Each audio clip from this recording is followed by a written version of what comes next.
Smoking causes cancer. Smoking kills. धूम्रपान से कर्क रोग होता है। धूम्रपान जानलेवा है। Liquor drinking is injurious to health. मद्यपान सेहत के लिए हानिकारक है।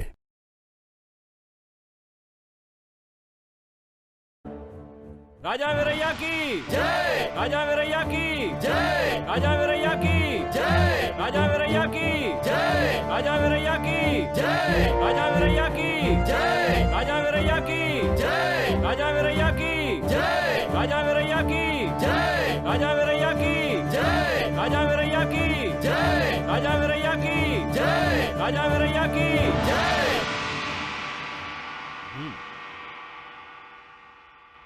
श्रीनिवासाय मंगलम, श्रीनिवासाय मंगलम।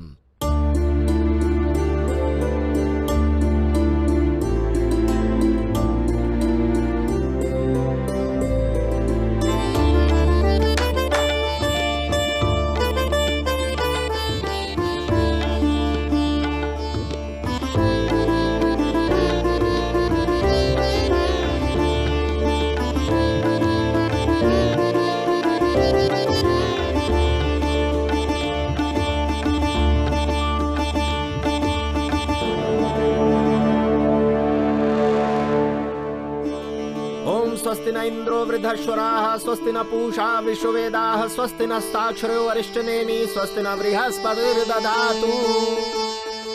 बड़े पिताजी, बड़े राजा के सगे बेटे मलैया के होते हुए भी दामाद का मुकुट अभिषेक क्यों कर रहे हैं? ऐसी बातें सभा में नहीं बोलनी चाहिए। फिर भी तुम्हारी जानकारी के लिए बताता हूँ, सुन। बड़े राजा महावीर ही नहीं, अच्छे न्याय निर्णायक भी हैं। अपने बेटे से हर चीज में उसका दामाद ही उचित है और पदवी के लिए भी उचित है। इसीलिए चेन्नई का वेंकटराय को मुकुट का अभिषेक किया है।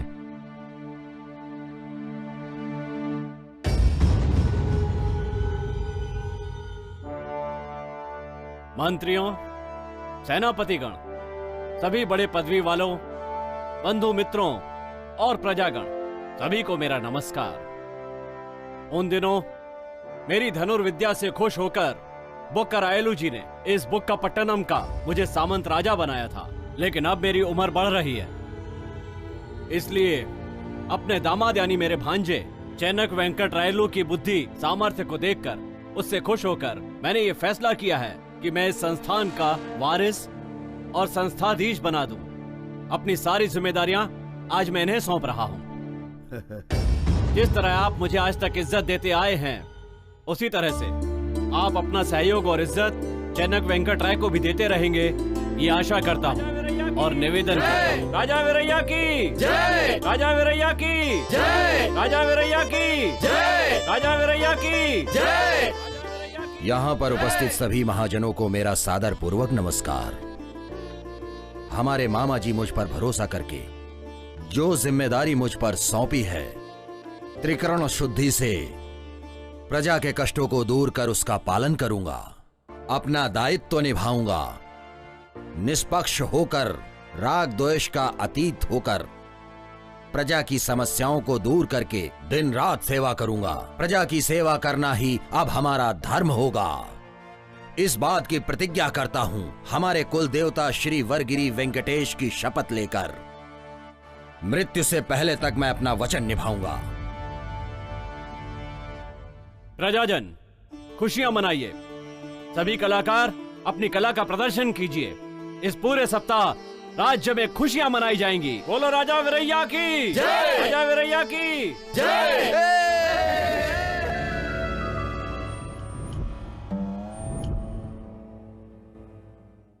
महाराजा, आपका मंत्री, सेनापति, कोषाधिपति और शास्त्री जी इंतजार कर रहे हैं। महाराज, इस अचानक बुलावे का कारण क्या है? उस समय मेरे मामा जी को दिए हुए वचन के मुताबिक और प्रजा के सामने जो प्रमाण किया, उसी का पालन कर रहा हूं मैं। फिर भी ये अग्नि परीक्षा क्यों? ये अकाल क्यों हमारा पीछा कर रहा है? भोजन नहीं है, रहने का ठिकाना नहीं है, तकलीफों से गुजर रही इस राज्य की प्रजा और मूक जीव जंतु, इस स्थिति से बाहर लाने का कोई उपाय नहीं है क्या? आप ही जरा बताइए। महाराज, मेढकों की शादी कराएं, गधों की शादी करा के घुमाएं और ग्राम देवता को जानवरों की बलि देंगे तो? नहीं नहीं नहीं, अपनी जान भी जाए तो चलेगा, किंतु दूसरे प्राणी की बलि नहीं देनी है। कोषाधिकारी धर्मन्ना जी, फिलहाल अपने खजाने की हालत कैसी है? महाराज, पेनुगुंडा रायवलारी के पास से आई हुई धन धान्य की मदद, गुडविल गंगराज का भेजा हुआ धन धान्य, बहुत कुछ खर्च हो गया है। हम सब कुछ संभाल कर इस्तेमाल कर रहे हैं। अपने गांव की शराब नागैया वैशाली गोविंदैया जी ने भी थोड़ा बहुत धन धान्य प्रदान किया है। महाराज, अपने आसपास के और भी राज्यों से मदद मांगी है हमने। अगले वर्ष तक अवश्य अच्छा समय आएगा। महाराज, यदि आप बुरा नहीं माने तो मैं एक सलाह देना चाहता हूँ। बताइए। आपको याद होगा महारानी और आपने नारायण के जन्म के पश्चात कन्या रत्न के लिए मन्नतें मांगी थी। शास्त्री जी, जो भी बता रहे हैं ठीक से बताइए। आप तिरुपति जाएं और श्री वेंकटेश्वर स्वामी का दर्शन करें तो मन्नत के अनुसार आपको पुत्री पैदा होगी। इतना ही नहीं, ये अकाल और कष्ट दूर हो जाएंगे, ये मेरा विश्वास है। हाँ जीजा जी, शास्त्री जी ने जैसा भी बताया, आप वैसा ही तिरुपति जाके श्रीनिवास का दर्शन करके आइए। हाँ। कल ही स्वामी जी के दर्शन के लिए प्रस्थान करेंगे। सेनापति जी, आज्ञा महाराज। वहां प्रस्थान करने की तैयारी कीजिए। जो हुक्म महाराज।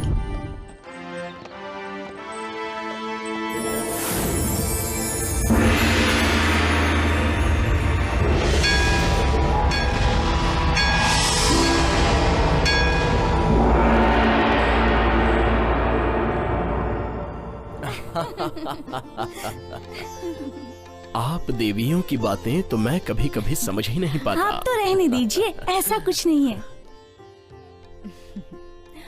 स्वामी, आपके दर्शन के लिए आए हुए उस पुण्य दंपत्ति को देखो, बेचारे यात्रा की थकान से कैसे सो रहे हैं। देखिए स्वामी। ठीक है, तो उन्हें पहाड़ चढ़ने का कष्ट नहीं होगा। ये दोनों वहीं से भेज दिए जाएंगे। ऐसी क्या बात है स्वामी? दरवाजे तक आए हुए लोगों को ऐसे ही वापस भेज देंगे? ठीक है, तो फिर मंगा को यहीं बुलाऊंगा।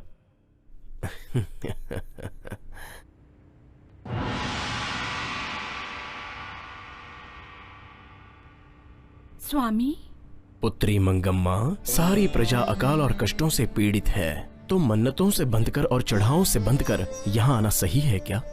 मानव सेवा ही भगवान की सेवा है, ये नहीं पता? हाँ, वापस जाओ और जाकर गरीब और अनाथों में दान धर्म करो। मंगम्मा, अपना आंचल फैलाओ। ये तुम्हारी संतान के लिए है। मंगम्मा, ये तुम्हारी लंबी उम्र के लिए है। ये हल्दी और ये कुमकुम।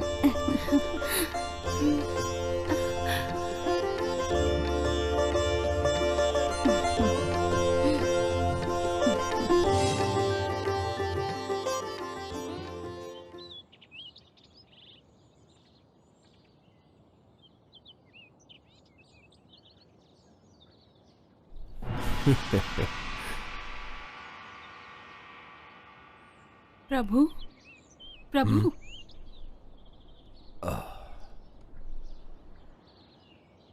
प्रभु, श्री वेंकटेश्वर स्वामी जी रात में मेरे सपने में अपनी देवियों के साथ आए थे। उन्होंने मुझे आशीर्वाद देकर कहा, तुरंत बुक्कापट्टनम जाकर अकाल और कष्टों से गुजर रही अपनी प्रजा की तन मन धन से जाकर मदद करो, और कहा मानव सेवा ही माधव सेवा है। तो चलेंगे? तो फिर हम तुरंत ही बुक्कापट्टनम जाकर के स्वामी जी के आदेशानुसार वैसा ही करेंगे। ठीक है जी। धन्यवाद महाराज। धन्यवाद जी। धन्यवाद जी। स्वामी, वो महाभक्त चेन्नक वेंकटा रायलू अपनी धर्मपत्नी मंगम्मा के साथ आपके आदेशानुसार दान धर्म कर रहा है। उन लोगों के राज्य से अकाल और संकट और कष्ट कब दूर होंगे स्वामी? इतना ही नहीं, उन्होंने आपकी आज्ञा का पालन भी किया। उनके मन्नत के अनुसार पुत्री को कैसे देंगे? ओहो, दोनों देवियां अपने आप को स्त्री समझने लगी हैं, इसलिए पुत्री के जन्म पर इतना गहन ध्यान दे रही हैं। हम पक्षपात नहीं कर रहे हैं स्वामी। आपने तो मंगम्मा को हल्दी कुमकुम देकर भेजा था और आपने तो फल देकर भेजा था। घर पर आई हुई स्त्री का ऐसा सत्कार करना ये तो हमारा धर्म है। ठीक है, तो ध्यान से सुनिए। पिछले जन्म में वो मेरी बड़ी भक्त थी, पूजनीय। आज मंगम्मा के गर्भ में वो तिम्मामा बनकर जन्म लेगी। मंगम्मा के पेट में प्रवेश करते ही अकाल और कष्ट सब दूर हो जाएंगे। इतना ही नहीं, इस कलयुग में महासाध्वी बनकर उसका नाम उजागर हो जाएगा।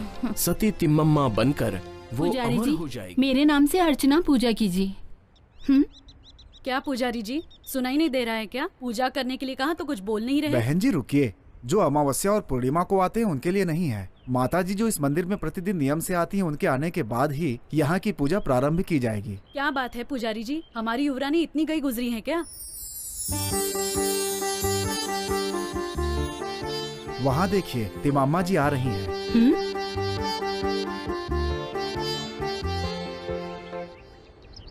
क्या हुआ भाभी, आप बड़े गुस्से में लग रहे हो? पुजारी जी को पूजा करने के लिए कहा तो बोले तिमाम्बा जी के आने तक पूजा नहीं करूंगा और पुट्टम्मा जी का अपमान कर दिया। पुजारी जी, पहले भाभी को पूजा कर लेने दीजिए। वो बात नहीं है, आप भगवान की वरदान हैं। आपकी पूजा के बाद ही दूसरों की पूजा होती है। भगवान की दृष्टि में सभी एक समान है, कोई फर्क नहीं होता। पहले भाभी को पूजा कर लेने दीजिए। जैसी आपकी इच्छा। गोनि गोत्रोद्भवी पुट्टमनामधेवत्याः धर्मार्धकाम्य मोक्ष चतुर्विध फल पुरुषार्थ सिद्ध्यर्थम श्रियः कान्ताय कान्ताय कल्याण निधये निधयेत्थिनां श्री वेंकट निवासाय श्रीनिवासाय मंगलम। श्री वेंकटेश्वर पादोदकं पावनं शुभं अकाल मृत्युहरणं सर्व पाप क्षयकरं समस्त कार्य जयकरं। श्री वेंकटेश्वर अनुग्रह प्राप्तिरस्तु।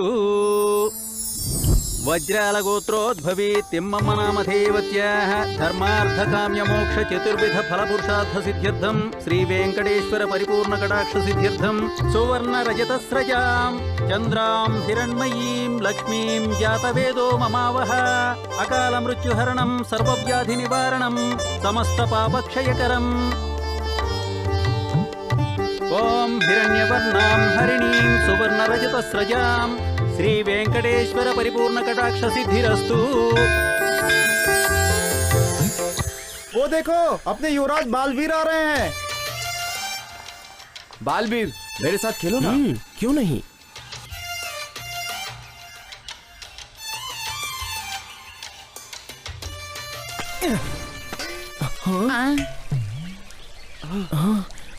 बालवीर ने गुल्ली को मारा तो मटका फूट गया और इस तपती गर्मी में आपका बदन भी ठंडा हो गया। रुकिए, मैं अभी दिखाती हूँ। औरतों के सर पर रहने वाली मिट्टी के मटके फोड़कर अपनी ताकत मत दिखाइए। अगर असली मर्द है, अगर हिम्मत है, जोश है तुम में, तो इस जंगल की गायों को खाने वाले वाघ पर दिखाइए अपनी हिम्मत। अगर हिम्मत है तो मगधीर बनो।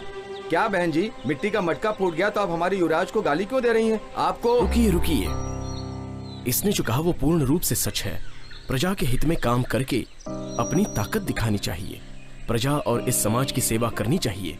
इसलिए तुरंत जाकर मैं उस बाघ को मार कर आऊंगा। नहीं नहीं, बिल्कुल नहीं, आप अकेले नहीं जाएंगे। बाघ को मारना मामूली बात नहीं है। मुझे तो सोचकर ही डर लग रहा है। आप मत जाइए।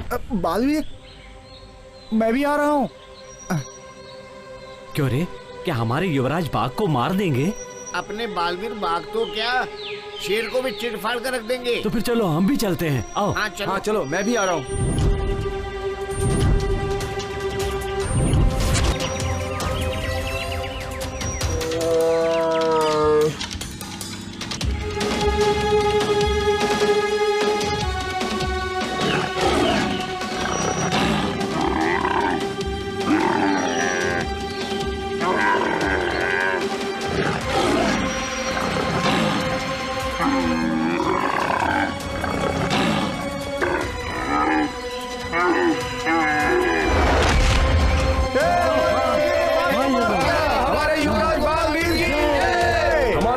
बालवीर बाघ को मारकर विजयी होकर वापस लौट रहे हैं। भला से भला बालवीर बड़ी हिम्मत दिखाई, बाघ को मारकर गौ माता की रक्षा करके अपने गणराज वंश का नाम रोशन किया। इस गुटीवेल प्रजा के डर को हमेशा के लिए मिटाया। मैं बहुत खुश हूँ बेटा। 100 साल जियो बेटा। बड़ी माँ, इनके साथ मैं भी गया था। मुझे भी आशीर्वाद दीजिए। जीते रहो।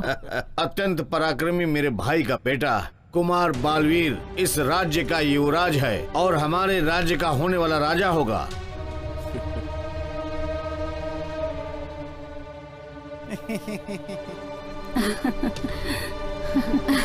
बड़े पिताजी, फिर मेरा क्या होगा? भाई कृष्ण राय। जी बड़े भैया। विजयनगर चक्रवर्ती के बुलावे पर वेणुगोंडा में समस्त राजाओं की सभा में उपस्थित होने के लिए मैं जा रहा हूँ। कल सवेरे ही प्रस्थान कर रहा हूँ मैं। हमारे वापस लौटने तक राज्य की समस्त जिम्मेदारी आप पर ही है। ठीक है बड़े भाई। बालवीर, तुम भी अपने चाचा की मदद करो। चारों तरफ चोर और डकैत हमला कर रहे हैं, ये बात मुझे सुनाई दे रही है। तुम्हें जागरूक होकर के किले की रक्षा करनी है और आप लोगों के साथ तो अपने सेनाधिपति वर्गानी मलैया जी तो है ही। ठीक है बड़े पिताश्री, आप निसंकोच जाकर आइए। बड़े पिताश्री, एक बात बोलना भूल गया, जाते जाते रास्ते में बुक्कापट्टनम में हमारे मामा जी के घर एक दिन बिताकर ही आइए। ठीक है कुमार। हाँ बड़े पिताश्री, मामा जी को ये भी बताइए कि घर के सभी लोगों को हमने अंतः मन से याद किया है। बता दूंगा। बड़े पिताजी, हमारी भाभी तिमाम्मा को मेरा भाई बार बार याद कर रहा है।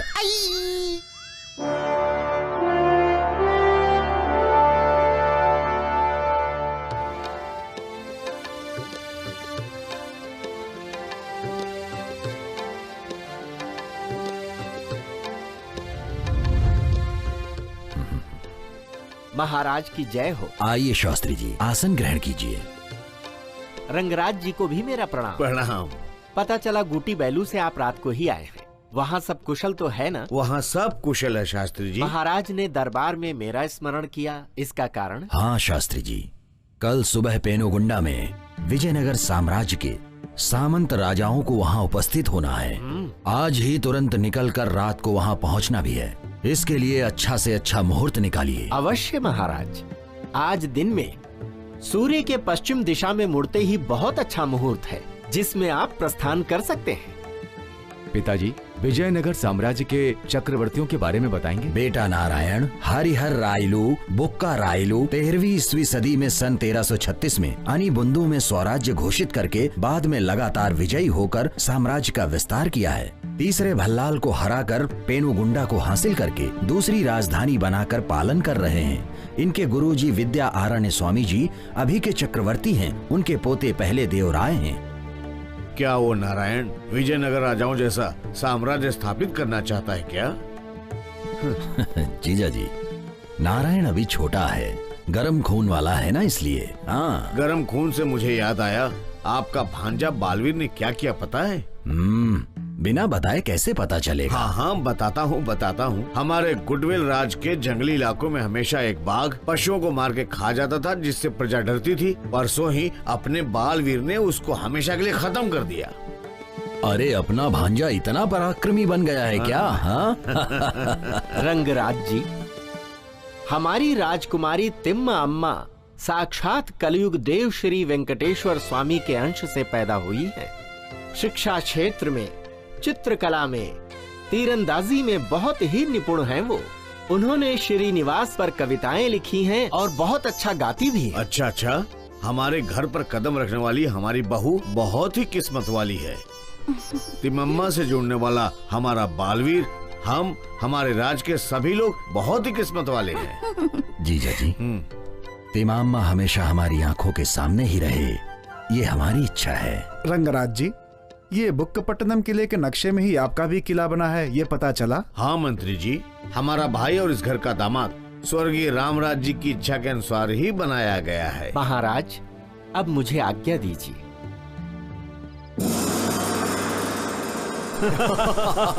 युवराज जी, क्या आपने मुझे बुलाया? आइए मंत्री जी, आइए। ये विक्रम सिंह है, चंबल घाटी के बहुत ही मशहूर डकैत। ये तो भैंसे के जैसा लग रहा है। किसी के ऊपर हमला किया तो बचता नहीं है। पहले तो जान लूटते हैं और उसके बाद माल लूटते हैं। रात होते ही गांव पर टूट पड़ते हैं। 6 महीने लूटपाट करते हैं, और 6 महीने चंबल घाटी में मस्ती करते हैं। युवराज, हाँ। इनसे आपका परिचय कैसे हुआ? मेरा व्यक्तिगत जासूस है ना कालिया, वो इन्हें लेकर आया है। कहाँ है कालिया? हाँ, वो देखो, वो रहा। ज्यादा पी के कहीं ऊपर तो नहीं चला गया? हमें इनसे क्या काम है युवराज जी? हमारा शत्रु रंगराज विजयनगर साम्राज्य की सभा में गया है ना, गोटी वेलू में। बलवीर इस समय अकेला होगा तो आज की रात में विक्रम सिंह अपने आदमियों के साथ गुटवेलू पे आक्रमण करके बलवीर को मारकर सब कुछ लूट लेगा। उन्हें मिलेगा धन और हमें मिलेगा बलवीर का शव। पिताजी की अनुमति के बिना ऐसा धोखाधड़ी, ऐसा विश्वासघात करेंगे? मंत्री जी, ये धोखाधड़ी नहीं है, बदला है। बलवीर मेरा दुश्मन है। मैंने बचपन में हिरण का शिकार किया था। मेरे बाण लगा हुआ हिरण उसके राज की सीमा में चला गया था। उसने मुझे वो हिरण नहीं दिया, कहा कि मैं इसके प्राण बचाऊंगा। इसलिए बचपन से ही मैं उसे अपना दुश्मन मानने लगा हूं और उन पर हमला करने का इससे अच्छा मौका मुझे कभी नहीं मिलेगा। आज रात को ही सब कुछ योजना के अनुसार हो जाना चाहिए। कल का सूरज वो नहीं बल्कि उसकी लाश देखेगी। कुछ हो गया तो राजा जी को आपको ही जवाब देना पड़ेगा। उस बालवीर का काम आज रात को ही तमाम हो जाना चाहिए। बालवीर के हाथों से तो ये पागल मरने ही वाला है और उसके बाद तो तुझे भी अकल आ जाएगी। परसों तू जंगली बाघ से बच गया, लेकिन इस चंबल डकैत से बच नहीं पाएगा। आज की रात ये मदिरा के गिलास के साथ ही सोना है क्या? कुछ नहीं विक्रम जी, आपके लिए हमारी युवराज जी ने खास तैयारी कर रखी है। पहले इसका स्वाद लीजिए, बाद में वो सब भी।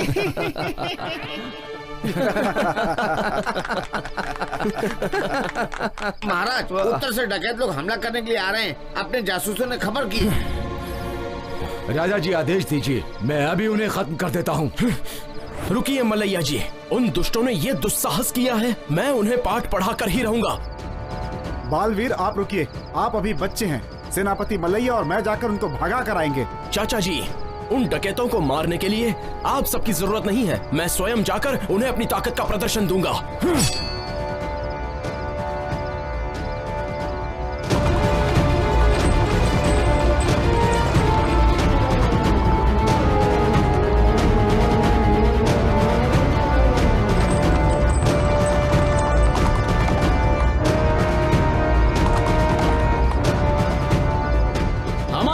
डकैतों को मारकर विजय प्राप्त करके आ रहे हैं।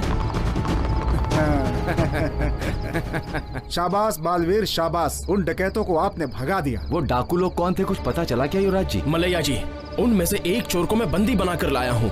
प्रस्तुत किया जाए। कौन हो, कहाँ से आए हो? मैं विक्रम सिंह नाम के डकैत के साथ आया हूँ। उनकी मदद करने वाले राजा फड़िंदर ने भेजा है। चाचा जी, आज्ञा दीजिए, मैं शीघ्र जाकर तलपुल राज का सर्वनाश करके आऊंगा। आस्तीन में छिपे सांप को बाहर निकलने से पहले ही मार देना चाहिए। शांत हो जाइए बालवीर, शांत हो जाइए। डकैतों को अपने यहाँ आने से रोकना एक अलग बात है, लेकिन पड़ोसी राज्यों के साथ युद्ध करना एक अलग बात। हाँ युवराज जी, वो फड़िंदर एक डरपोक इंसान है। डकैत लोग को हमारे पास भेजकर अपनी असमर्थता दिखा रहा है। उसको तो ऊपर वाला ही देखेगा। तुरंत इस डकैत को बंदी बनाकर कारागार में डाला जाए।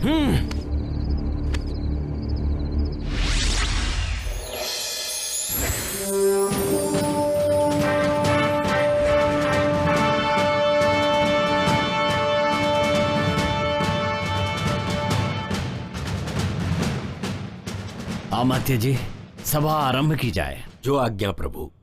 यहाँ पधारे हुए विजयनगर साम्राज्य के चक्रवर्ती श्री श्री देवराय जी के बुलावे पर यहाँ पधारे हुए सभी सामंतों राजाओं का स्वागत है।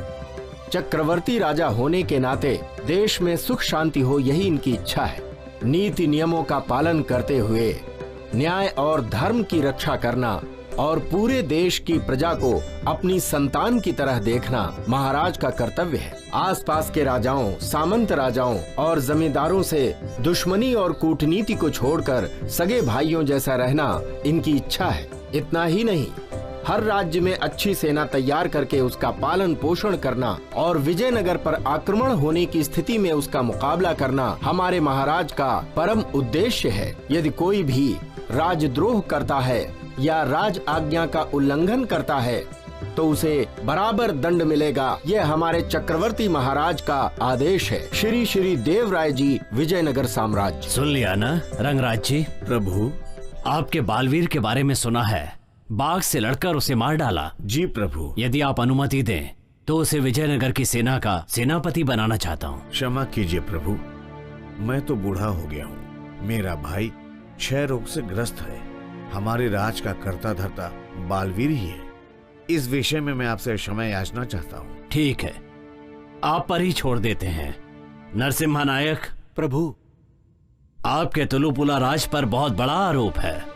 आगे से ठीक तरह रहिए, अन्यथा हमें विवश होकर आपके राज के राजा को बदलना पड़ेगा। ये अंतिम चेतावनी है। जी प्रभु, मैं ध्यान रखूंगा कि मुझसे कोई त्रुटि ना हो। सेनापति, इन्हें समझाइए। जो आज्ञा महाराज। सभा को नमस्कार। 15 दिनों में पेनुगोंडा के गुरुकुल में साल भर में शिक्षा, युद्ध तंत्र सिखाने के लिए बंदोबस्त किया गया है। 18 साल के युवा लड़के आकर के इन विद्याओं का अभ्यास करें और युद्ध कलाओं का ज्ञान लें और इसमें पारंगत बने, ऐसी महाराज की आज्ञा है।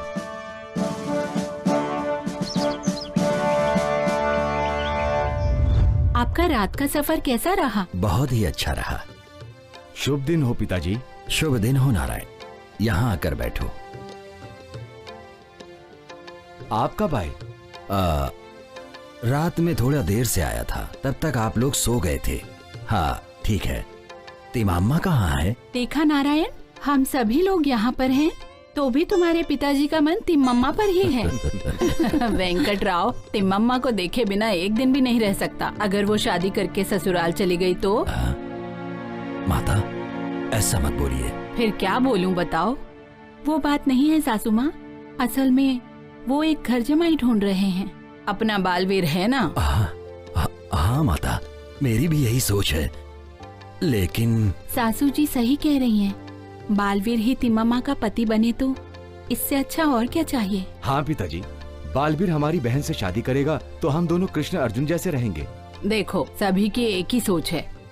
लेकिन जीजा, घरेलू मामला है, इसलिए शायद नहीं मानेंगे वो। उस तिरुमला श्रीनिवास की कृपा रहेगी तो सबकी इच्छा पूरी हो जाएगी।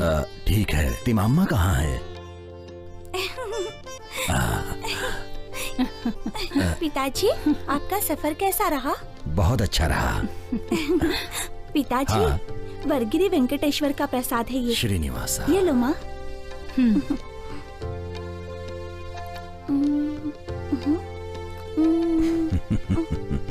तुम्हारे लिए कुछ उपहार लाया हूँ तिमाम्मा। कौन है वहाँ? वो उपहार लेकर आओ। जी महाराज। बेटा। जी पिताजी। पोटम्मा, ये ले लो और ये तुम ले लो।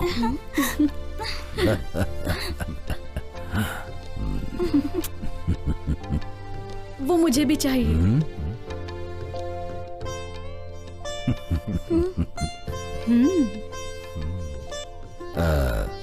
बेटी, क्या सोच रही हो तुम? रंग संदूक के लिए ना? वो हिल न जाए इसलिए संभाल के रखा था। वो रंग बिरंगी संदूक लेकर आओ। जी महाराज। ये ले लो बेटी।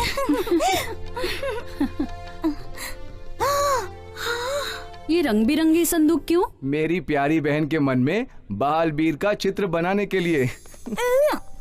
तब जीजा का चित्र नहीं, बंदर का चित्र बनेगा। पिताजी देखिए ना, भैया किस तरह से चिढ़ा रहे हैं मुझे। इन्हें घर से बाहर भगा दीजिए। बेटा नारायण, पेनुगोंडा गुरुकुल में सामंत राजाओं के वारिसों को शिक्षा और युद्ध तंत्र लगभग साल भर सिखाया जाएगा। 15 दिनों में शुरू हो जाएगा। तुम भी वहाँ जाने की तैयारी शुरू करो। जो अरे बाप रे, साल भर भैया को देखे बगैर मैं कैसे रह सकती हूँ? अभी तो इसे किले से बाहर भगाने के लिए कहा था। वो तो सब झूठ मूठ का था माँ। भैया का रहना ही मेरे लिए सौभाग्य है। देखी ना इन भाई बहन की अनबन।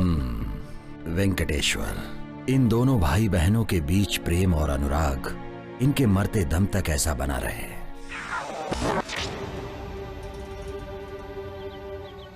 बड़े पिताश्री, उस तलुपुलो नरसिम्हा नायडू के पुत्र फणींद्र नायडू का नाटक रोज रोज बढ़ रहा है। क्या हुआ बेटा? परसों आप पेनुगोंडा गए थे। ये बात जब उसे पता चली तो उसने डकैतों से अपने किले पर हमला करवाया। जी महाराज, बालवीर ने उन डकैतों को यहाँ से भगा दिया। शाबाश बालवीर, शाबाश। ये गंगराज वंश का छात्र इतना हिम्मती और पराक्रमी है। एक बार और उन लोगों को सिद्ध कर दिया। दोबारा? हाँ बेटा, उन लोगों से दुश्मनी आज की नहीं है। उनके दादा की दुश्मनी तुम्हारे दादा से थी। वो कैसे? हाँ, उनके दादा चंद्र नायडू उस समय इस गुटविल साम्राज्य के सेनापति थे। उन्होंने एक बार तुम्हारे दादाजी को हानि पहुंचाना चाहा। तुम्हारे दादा ने उन्हें मार के इस राज्य से उन्हें हमेशा के लिए निकाल दिया। उस पर हमेशा नजर रखना तुम बेटा। ठीक है। अरे आपने हमारे भाई वेंकटराय के घर की बातें नहीं बताई। तिम्मामा कैसी है? हाँ, बहुत अच्छी है। अपनी तिम्मा लाल गुलाब जैसी दिख रही है। वो वीणा बजाते हुए मधुर गीतों से श्रीनिवास का कीर्तन करती हुई आहा कितनी सुंदर दिखती है। हाँ, पैसे बता रहे हैं तो मुझे अभी जाकर उसे देखने का मन कर रहा है। हाँ, बोलना भूल गए बालवीर। वेणुगोंडा गुरुकुल में साल भर के शिक्षण के लिए तुम्हें जाना होगा। 15 दिनों में तुम्हें निकलना होगा। सारी तैयारी कर लो। ठीक है। पुत्र फणींद्र, मंत्री जी ने सारी घटना हमें विस्तार से बताई है। विजयनगर से चक्रवर्ती राजा की हमें चुनौती मिली है। यदि हमने बुद्धि से काम नहीं लिया तो ये राज्य अपने हाथों से निकल जाएगा। पिताजी, बालवीर मेरा बहुत बड़ा दुश्मन है। उससे बदला लिए बिना मैं सोऊंगा नहीं। ये मेरी प्रतिज्ञा है। कुमार, रंगराज से हमारी दुश्मनी आज की नहीं है, पुरखों से चली आ रही है। रंगराज पूर्व काल में पेनुगोंडा का जो राजा था भल्लाल, उसकी तीसरी संतान है। इन लोगों के मुखिया का नाम था गंगराज। उसने अपनी बृहद सेना के साथ स्थानीय लोगों को भगाकर अपने लोगों की मदद से किला बनाकर राज करता था। तुम्हारे दादाजी अत्यंत बलशाली थे, इसीलिए सेना में उन्हें सेनापति की पदवी मिली थी। एक बार की बात है, उन पर अकारण दोष लगाकर उन्हें सेना से निकाल कर उन्हें घोर अपमानित किया गया। इसका मतलब वो जो महल के सुख भोग रहे हैं वो हमारे दादाजी की दी हुई भिक्षा है। हाँ युवराज, वो अपना ही आशीर्वाद है। अपने दादाजी की आत्मा की शांति के लिए हमें उस गंगराज के किले को गिराना है, उसके वंश का सर्वनाश करना। पिताजी आज्ञा दीजिए, जाकर उसका अंत करके आऊंगा।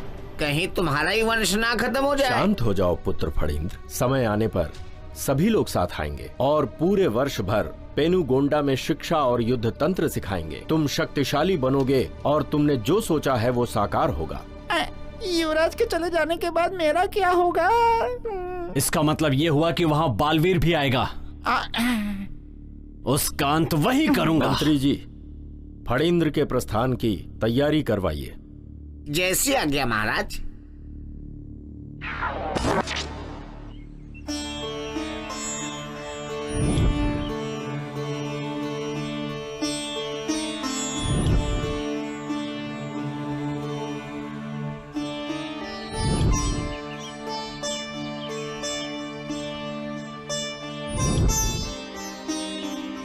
युवराजाओ, मुझे आपका नाम और राज का विवरण दीजिए।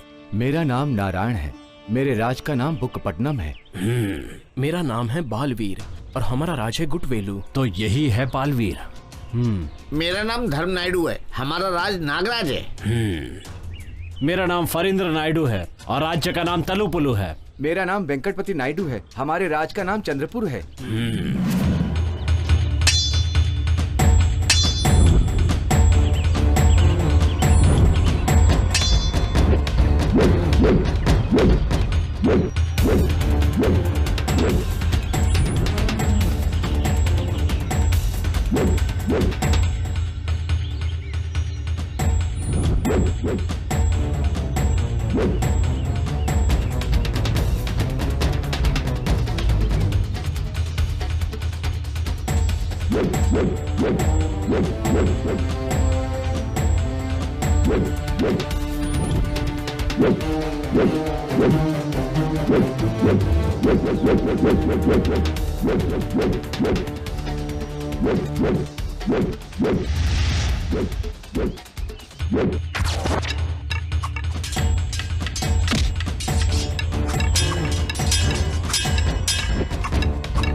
जीजा जी, हमारा शिक्षण काल पूरा होने जा रहा है। हाँ साली जी। मुझसे दूर होकर मेरी बहन तिमम्मा कैसी है पता नहीं।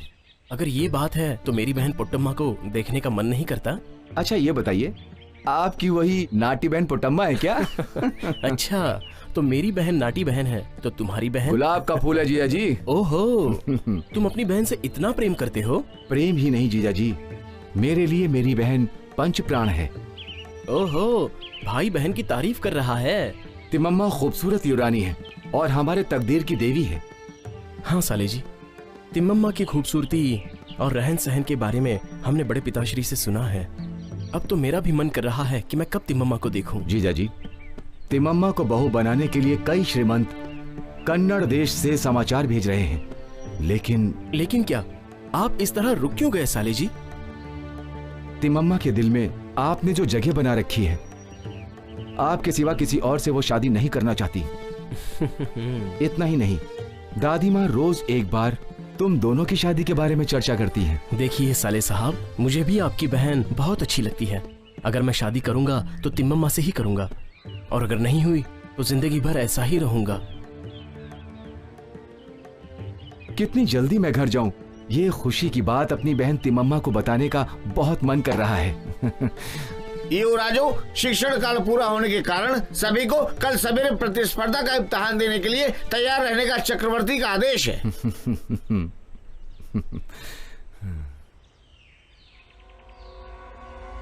मतलब तिम्मामा बहुत खूबसूरत है, अप्सरा जैसी। किसी भी तरह बालवीर को हटाकर तिम्मामा को हासिल करना होगा।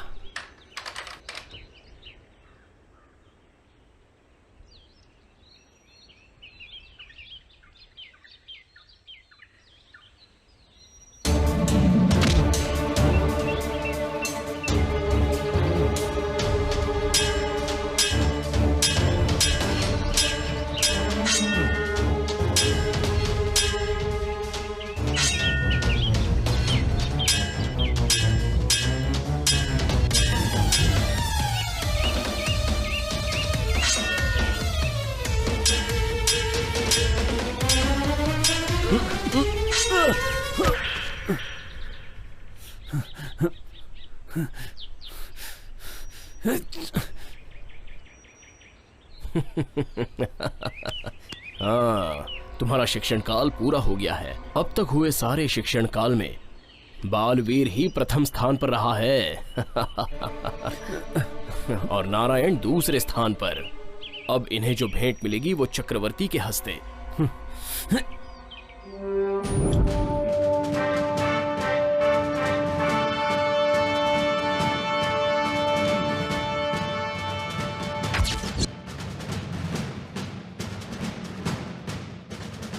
प्रणाम पिताजी। बेटा नारायण, बहुत दुबले हो गए हो। बेटा नारायण, तुम्हारे शिक्षा के दिन कैसे रहे? बहुत अच्छे रहे हैं पिताजी। बालवीर की प्रतिभा के सामने कोई भी नहीं टिक पा रहा था। बालवीर को प्रथम स्थान और मुझे द्वितीय स्थान मिला। उसके अंदर उसके मामा के सारे गुणगान जो आ गए हैं। वो अपना लक्ष्मम्मा का बेटा है। उसके माँ बाप जिंदा होते तो कितने खुश होते। माता, बालवीर को स्वयं चक्रवर्ती जी ने सोने का हार पहनाकर, हीरे की अंगूठी पहनाकर उनकी बहुत तारीफ की है पिताजी। भैया, आप कैसे हैं? मैं ठीक हूँ बहन, तुम कैसी हो? मैं भी ठीक हूँ। वो तिम्मामा का पति होगा, ये बात तो तिम्मामा के पैदा होते ही सोची थी।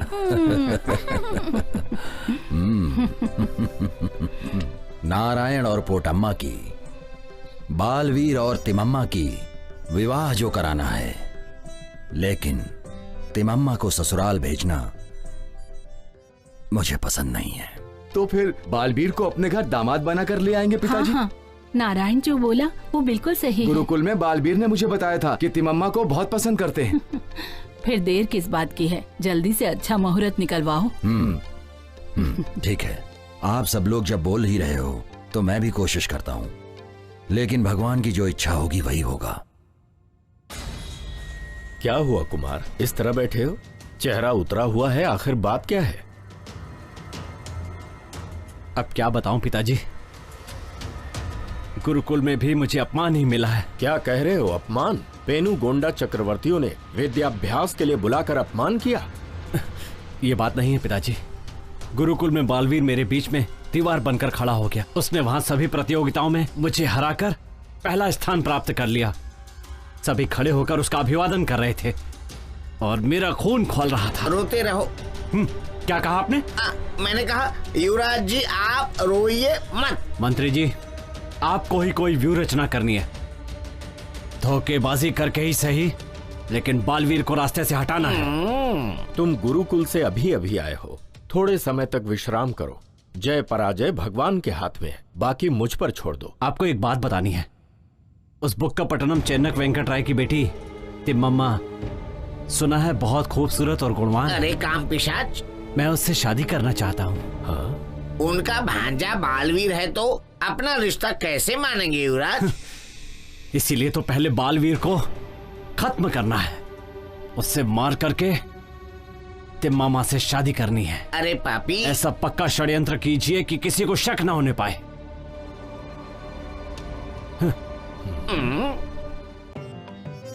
हमारे गंगराज वंश को इज्जत और शोहरत दिलाने वाले हमारे बालवीर को गुटुवेल राज का संस्थानाधीश बना रहा हूँ और वेंकटपति रायलू उनके आंतरिक सहायक बनकर हमेशा उनके साथ रहेंगे। गुरुकुल में सभी विषयों में प्रथम रहकर विजयनगर के चक्रवर्तियों से प्रोत्साहित होकर बालवीर ने हमारे राज्य का नाम बढ़ाया है। अतः मैं अपनी तरफ से इन्हें 2 गांव उपहार स्वरूप दे रहा हूँ। बड़े पिताजी, मुझे भी कुछ काम बताइए ना।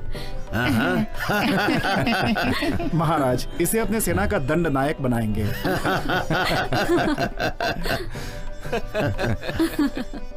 प्रभु, अपने बालवीर की शादी करके उसे घरवाला बना देंगे तो अच्छा है। हाँ महाराज जी, महारानी जी जो कह रही हैं वो बिल्कुल सही कह रही हैं। तो फिर तुरंत दुल्हन को ढूंढना चाहिए। प्रभु, अपनी भांजी तिम्मामा है तो दूसरी बहू क्यों ढूंढना है, वो बात बताइए। नहीं है चंद्रमती। मैं परसों बुक्कापट्टनम गया था तो चेन्नक जी कह रहे थे अगर घर का दामाद बना ले तो कैसा रहेगा। तो फिर बालवीर का तिम्मामा से शादी करने का कोई योग नहीं है? जैसी ऊपर वाले की मर्जी। अच्छा दिन देख के चेन्नक वेंकट राय को समाचार भेज दूंगा। नमस्कार। नमस्कार।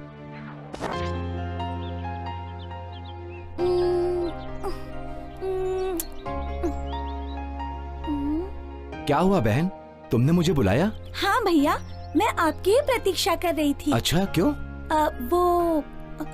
मुझे कुछ कहना था। वो बोलो बहन। अगर आप अपने जीजू बालवीर की रूपरेखा का वर्णन करेंगे तो मुझे चित्र बनाने में आसानी हो जाएगी। तो फिर बनाना शुरू करो बहन।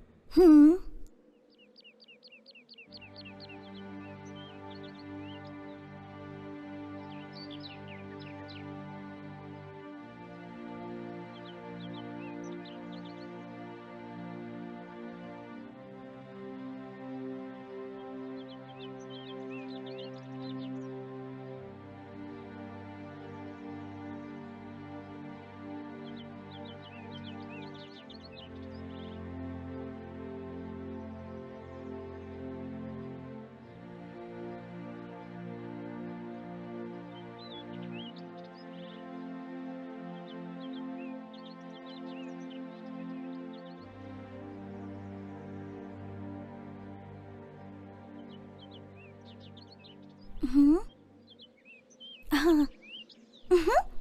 अरे ये तो एकदम बालवीर के जैसे लग रहे हैं। इतनी अच्छी चित्रकारी कैसे करी बहन? जीजू ये बताइए, उस तिम्मामा को मेरे भाई से प्यार है क्या? ओह हाँ है तो। इस चित्र को किसी भी हाल में मुझे मिटाना है। आइए चलिए।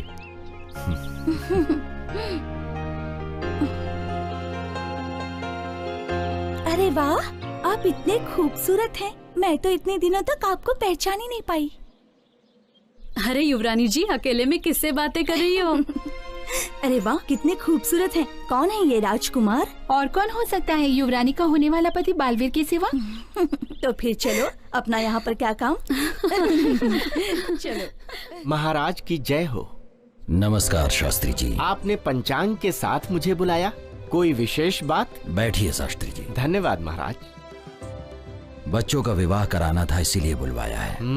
कोई अच्छा सा मुहूर्त बताइए इन लोगों की शादी के लिए। आइए शास्त्री जी, हमारी इच्छा है कि इन दोनों का विवाह हमारे जीते जी हो जाए।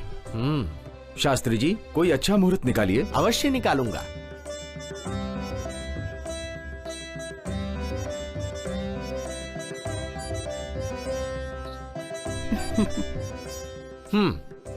महाराज, पोट्टम्मा नारायण का विवाह अगले माघ मास में कराना अत्यंत श्रेष्ठ है। तत्पश्चात तिम्मम्मा की कुंडली के अनुसार आने वाले 6 महीनों तक विवाह हेतु शुभ मुहूर्त नहीं है। बेटा वेंकट राव, बालवीर को घर दामाद बनाने के लिए बात करनी थी ना। नारायण पोट्टम्मा की शादी में रंगराज से बात करने का सही मौका मिलेगा। यही समय उचित रहेगा। ठीक है, ऐसा ही करेंगे। वैसे भी नारायण और पोट्टम्मा तिम्मामा से उम्र में बड़े हैं, पहले उन लोगों का विवाह करेंगे। शुभस्य शीघ्रम। मैं चलता हूँ।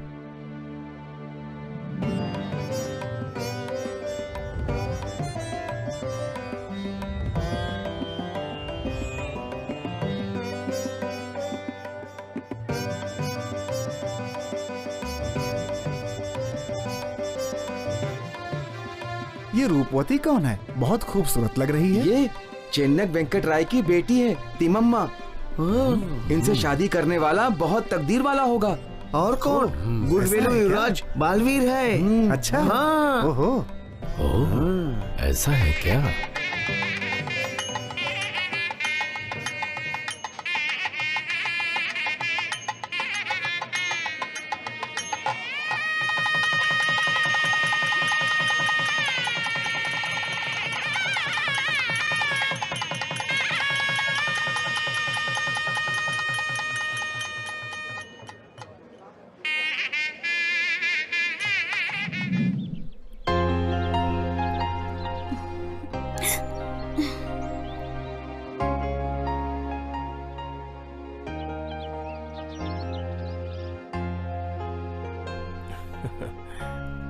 तिम्मम्मा, आप कब आए जी?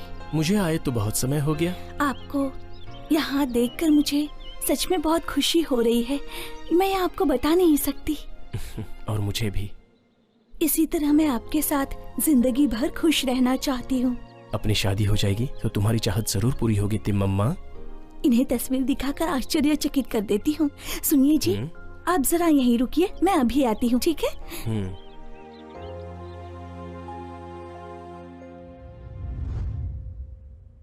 मैं अपनी तिम्मम्मा की बालवीर से शादी जो कराना चाहता हूँ, इस बात से क्या अभिप्राय है? हमें कोई अभिप्राय नहीं। वो आपका भांजा है। आपकी बेटी के साथ शादी कराने के लिए किसी को पूछने की जरूरत नहीं है। रंगराज जी, आपको एक बात बताना चाहता हूँ। वेंकट राय जी बालवीर को अपना घर जमाई बनाना चाहते हैं। देखिए, मैं बूढ़ा हो गया हूँ। मेरा भाई कृष्ण राय क्षय रोग से ग्रस्त है और मेरे पुत्र वेंकटपति राय में इतना सामर्थ्य नहीं। अब बचा है तो सिर्फ बालवीर। बालवीर को घर जमाई बनाएंगे तो हमारे गुटवेलु साम्राज्य की हालत क्या होगी, आप जरा सोचिए। बालवीर को घर जमाई बनाकर भेजना हमारे लिए अच्छा नहीं होगा।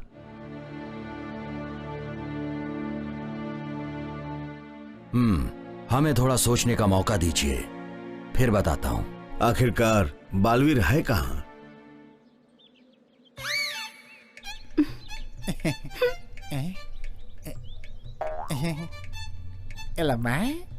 हाँ? हेमंत?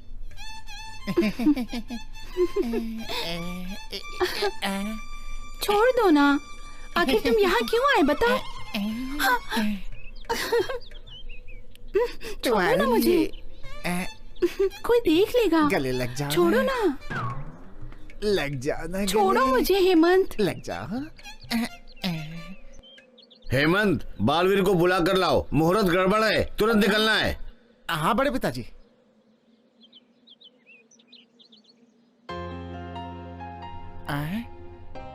बालवीर, बालवीर, बड़े पिताजी जा रहे हैं, आपको तुरंत बुलाया है।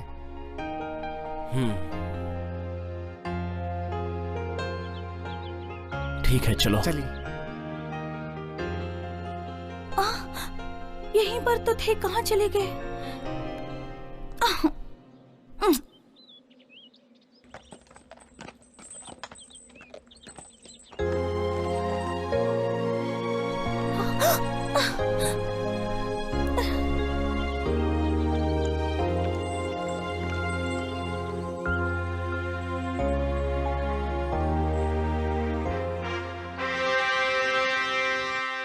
सासू जी, शादी अच्छे से हुई ना? हाँ, अच्छे से हो गई बेटी।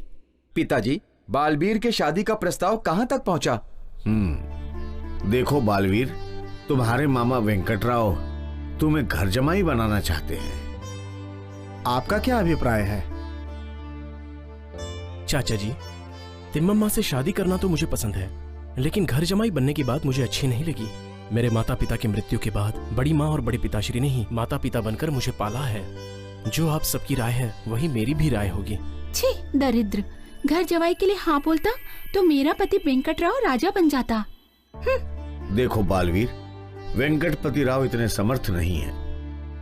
हमारी तो उम्र हो गई, अपने इस गंगराज वंश की इज्जत और मर्यादा बचाने की जिम्मेदारी अब तुम्हारी है। बड़े पिताश्री, मैं तिम्मम्मा की आशा तो छोड़ सकता हूँ, लेकिन आपकी बातें नहीं टाल सकता। नहीं बेटा, ऐसी बातें मत बोलो।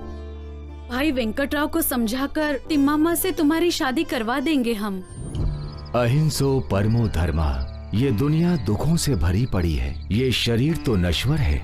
इंसान असली विषय भूलकर अन्य सुखों में उलझ रहे हैं। बुद्धम शरणम गच्छामि, धर्मम शरणम गच्छामि। महामंत्री जी प्रभु। बालवीर कहाँ पे हैं? कल से ही उनका अता पता नहीं।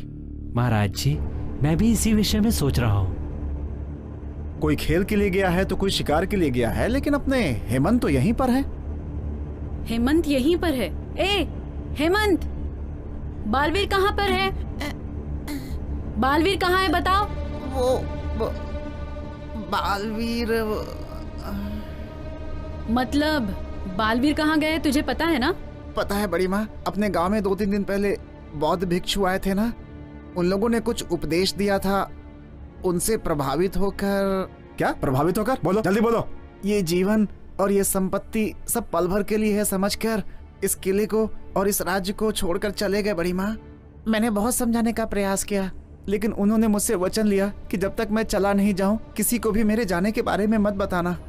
जंगल में बाघ या शेर उसे मारकर खा जाएगा तो अच्छा होगा। बालवीर बेटा, कहाँ हो तुम? कितना दुख सहते हो तुम? महाराज की जय हो। कोई ज्योतिषी जी आपके दर्शन हेतु प्रतीक्षा कर रहे हैं। उन्हें अंदर भेजिए। महाराज की जय हो। बालवीर नहीं दिख रहे हैं, इसकी चिंता मत करिए, वो जहाँ भी हैं सुरक्षित हैं। जंगलों में सन्यासी बनकर योगियों के साथ मिलकर जीवन का मोक्ष पाने के लिए भ्रमण कर रहे हैं। कुछ दिनों में वापस लौट आएंगे, उसके लिए थोड़ा समय लगेगा, आप बिल्कुल चिंता मत करिए। बहुत अच्छी बात है, आपके आने से हमें खुशी मिली। हाँ मंत्री तिपन्ना जी, ज्योतिषी जी का सत्कार करके भेजिए। ठीक है प्रभु, आइए मेरे साथ। कृतज्ञ हूँ महाराज।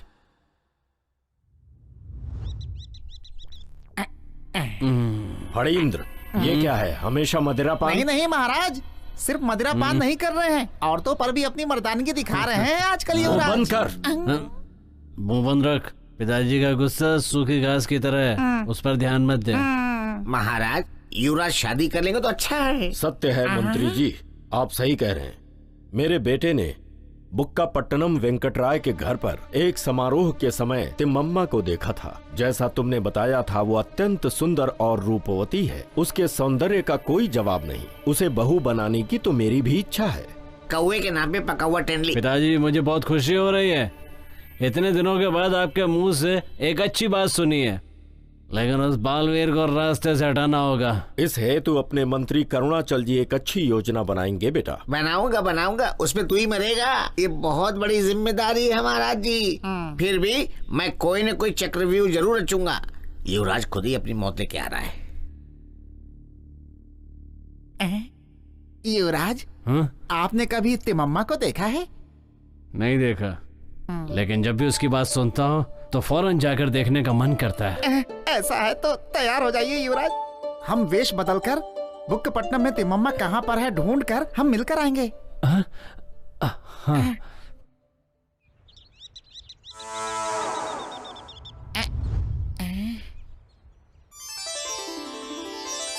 युवराज, युवराज, वो देखिए।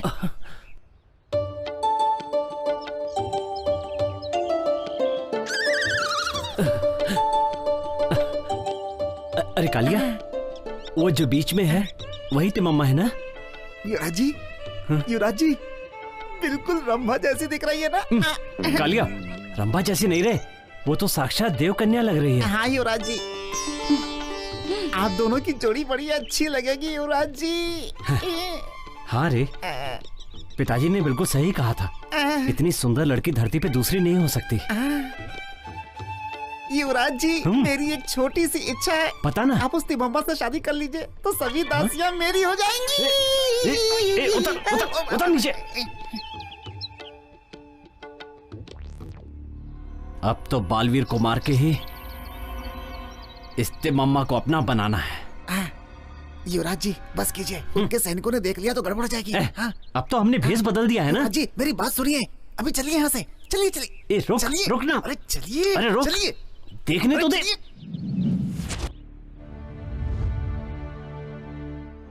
राजा चन्नक राय जी को मेरा प्रणाम। आइए शास्त्री जी। आपने मुझे याद किया महाराज, कोई विशेष बात? हाँ शास्त्री जी, तिम्मम्मा स्वयंवर के लिए कोई अच्छा सा मुहूर्त देखिए। हाँ, स्वयंवर हेतु?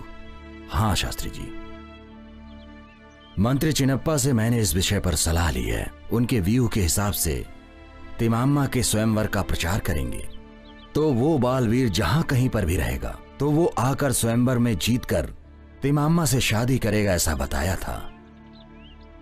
इसके लिए हमने ये बात स्वीकार की है। सर्वोत्तम महाराज, इसी गुरुवार को अत्यंत शुभ मुहूर्त है। उसी दिन आप इस कार्य को कर सकते हैं। हाँ, दया करके ये बात कहीं फैलने मत दीजिएगा। जो आज्ञा महाराज। अब मैं प्रस्थान करता हूँ। ठीक है। देखा चंद्रमती, वेंकट राव ने अपनी बेटी तिम्मम्मा का स्वयंवर के लिए निमंत्रण भेजा है। वो भी केवल घर जमाई लोग ही स्वयंवर में भाग ले सकते हैं। इस स्वयंवर में भाग तो लेना ही पड़ेगा। ये लो निमंत्रण पत्रिका। कितना कठिन मनुष्य है ये। अपने भांजे पर जरा सा भी रहम नहीं। कैसा व्यवहार कर रहे हैं। हाँ, हम लोग भी अपने बालवीर को घर जमाई बनने के लिए भेजना चाहते हैं, लेकिन वो इस वक्त हमारे पास भी तो नहीं है। ये तो अपना अपना कर्म है। बौद्ध भिक्षु यहाँ पर फिर क्यों आए? और उन लोगों की बातें सुनकर सब कुछ छोड़कर जंगल जाने का क्या उचित है? नहीं आएगा तो अच्छा होगा, मेरा पति राजा बन जाएगा। न जाने कौन से जंगलों और पहाड़ों में वो घूम रहा होगा। इस स्वयंवर के बारे में उसे कैसे पता चलेगा? कम से कम उस तिम्मम्मा की पूजा का कुछ तो असर होता। वो बालवीर वापस लौटकर तिम्मम्मा से शादी करेगा तो अच्छा रहेगा। उस जोशी ने जैसे बताया है कि बालवीर लौटकर जरूर आएगा, ऐसा मेरा भी भरोसा है। महाराज, अगर आप आज्ञा दें तो मैं स्वयं जाकर उन्हें ढूंढ लूंगा। नहीं मलैया, दंडनायकों और सिपाहियों को वहां भेजो। ठीक है महाराज। बड़ी माँ, मुझे आशीर्वाद दीजिए। बड़ा बेटा जंगल और पहाड़ों में घूम रहा है, इस बात से हम दुखी हैं। ये कैसा नाटक है जो तुमने ऐसा भेष बनाकर रखा है हेमंत? मैं नाटक नहीं कर रहा हूँ बड़ी माँ, मैं साधु बना हूँ इसलिए ताकि बालवीर जी को यहाँ पर वापस ला सकूं। मुझे आशीर्वाद दीजिए बड़ी माँ। हर हर महादेव शंभो शंकर, हर हर महादेव शंभो शंकर। देखिए महाराज, अच्छा समय आया तो चल के आने वाला बच्चा पैदा हो, ऐसा बोलते हैं। इस तलुपुला युवराज फटिंदर का भी तकदीर ने दरवाजा खटखटाया। आप बहू बनाना चाहते थे, इसलिए तिम्मम्मा के स्वयंवर का निमंत्रण भी मिल गया। एक तरफ बालवीर का संन्यास और दूसरी तरफ तिम्मम्मा का स्वयंवर। इन इम्तिहानों में फटिंदर जी जरूर जीतेंगे, तिम्मम्मा से ब्याह करेंगे, ये मैं पक्का बता सकता हूँ महाराज। बिल्कुल ठीक कहा महामंत्री जी ने। स्वयंवर में जीत मेरी ही होगी और तिम्मम्मा भी मेरी ही होगी और बुक्कापट्टनम भी मेरा होगा। अगर स्वयंवर में बालवीर आ गया तो? वो नहीं आ पाएगा। वो तो बिना कुछ खाए पिए पहाड़ों और जंगलों में घूम रहा है। अगर वो वापस आ भी गया तो मुझसे जीत नहीं पाएगा। सपना देखते रहो, सब कुछ अच्छा होगा। बुक्कापट्टनम के चारों तरफ पहरा बिठा दो। बालवीर अंदर नहीं आना चाहिए। बालवीर को किसी भी तरह रोकना होगा। अगर वो कहीं दिख जाए तो उसे फौरन रास्ते से हटा दीजिए। ये तेरे स्वयंवर का निमंत्रण नहीं, तेरी मौत का निमंत्रण है। युवराज जी सुनिए, आप स्वयंवर के लिए तैयार हो जाइए, आपके लिए सब अच्छा होगा।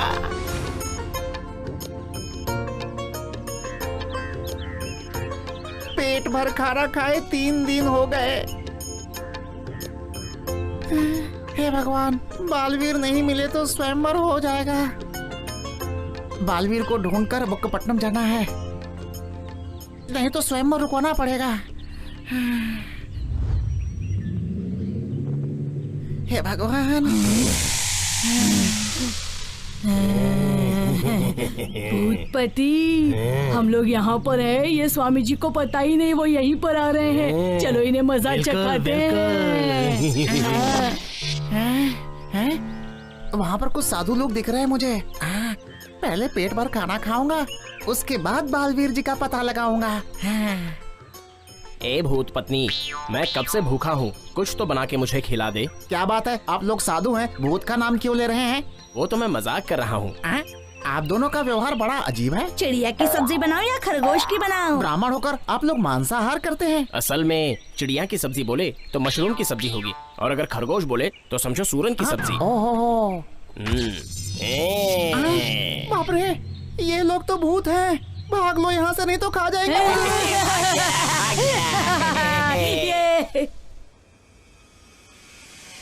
बेटी तिम्मम्मा, सब कुछ अच्छा ही होगा, चिंता मत करो। मन की सारी कामनाएं पूरी होंगी।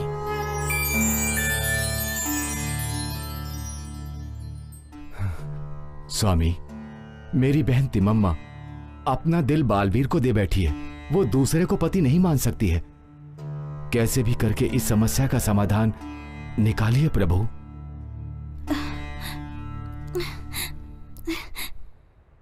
भैया, मेरे सपने में अलुवेल मंगम्मा श्रीनिवास जी ने दर्शन देकर सब अच्छा ही होगा ऐसा आशीर्वाद देकर गए हैं। भगवान दिखाई दिए सपने में, लगता है सपनों में झूल रही है। हाँ? देखो, डरो मत बहन, तुम किसी की भी बात मत सुनो। ये श्रीनिवास जी का वर प्रसाद है। मैं तो तुम्हारे साथ हूँ, तुम बिल्कुल भी चिंता मत करो। आज तुम्हारे चेहरे पर बहुत खुशी रहनी चाहिए, हैं? जाओ बहन। ठीक है।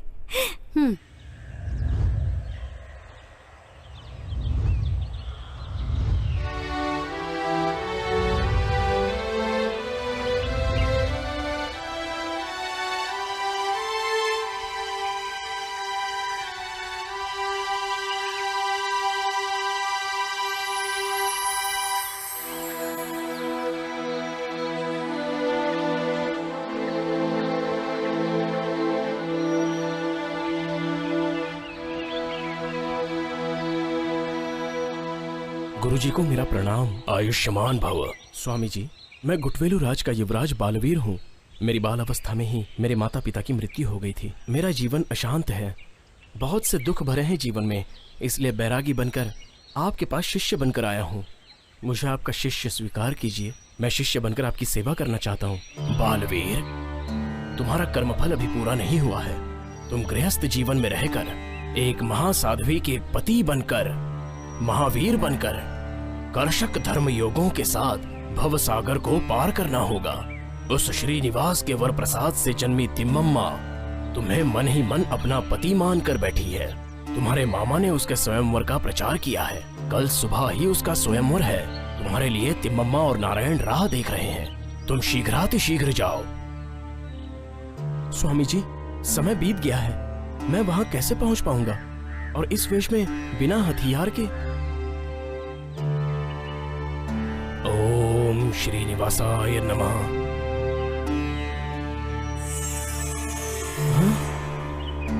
स्वामी जी, ओम श्रीनिवासाय नमः। महाप्रसाद, वो देखो, वो जो घोड़ा दिख रहा है उस पर सवार हो जाओ। वो वायु की गति से तुम्हें वहां पहुंचा देगा। तुम्हारा कल्याण हो। धन्यवाद स्वामी जी।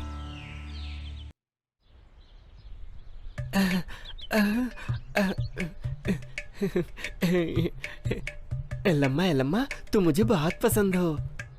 मैं अपनी मन की बात बताने के लिए बहुत दिनों से सोच रहा था। तुम्हारे आसपास सब लोग रहते हैं, इसीलिए कभी नहीं कह पाया। बोलो, क्या तुम मुझसे शादी करोगी? बस करो अपनी बकवास। मैं मेरा पति हेमंत को मान चुकी हूँ। क्या कह रही हो हेमंत? वो तो बालवीर के साथ सन्यासी बनने जंगल चला गया है। नहीं नहीं, मेरा कामदेव तो वही हेमंत होगा और दूसरा कोई भी नहीं। अगर उससे विवाह करोगी तो तुम्हें बुक्कापट्टनम छोड़ के जंगल जाना पड़ेगा। हाँ तो क्या हुआ, दिल दिया तो छोड़ दूंगी क्या? जरूरत पड़ने पर मैं उसे साथ ही रहने के लिए कहूँगी। कौन है तू? रुक जा वहीं पे। एलम्मा, मैं तुम्हारा हेमंत। एलम्मा, हेमंत? एलम्मा, हेमंत क्या है हेमंत? कैसे हो तुम? दुबले हो गए हो। वो सब बाद में, लेकिन पहले हम लोग वहाँ पर जाएंगे। ना किला संभालो। हाँ। चलो।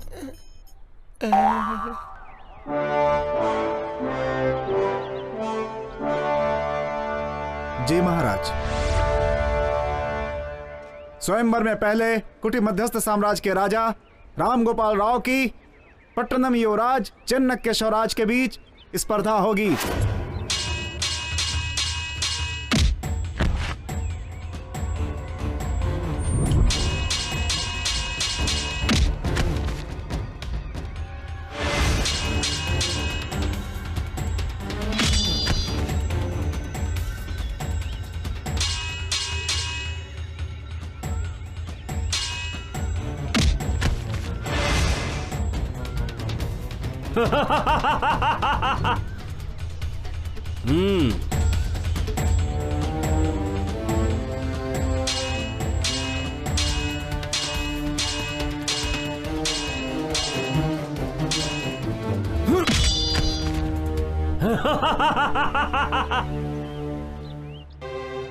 तिम्मम्मा मेरी है। मेरी विजय की जयकारे लगाओ। मैं हूं सबसे बड़ा वीर। तिम्मम्मा मेरी है। अगर किसी में हिम्मत है तो सामने आए। मैं हूं बालवीर।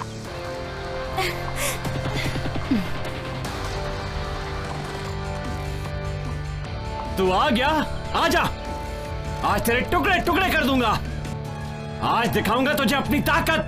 हाँ, आ रहा हूं।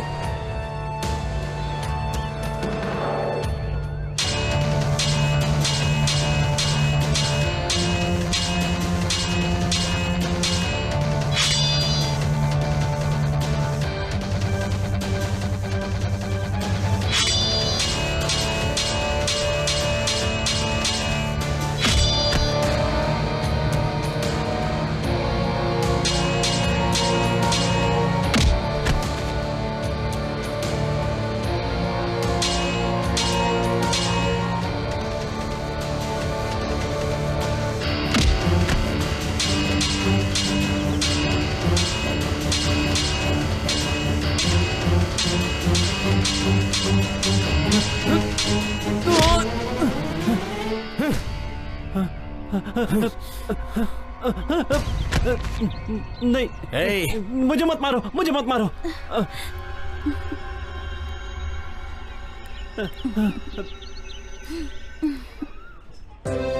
बालवीर की, बालवीर की, बालवीर की, बालवीर की, बालवीर की, बालवीर की, बालवीर की। महाराज जी, महाराज जी, हमारी भी शादी करवा दीजिए।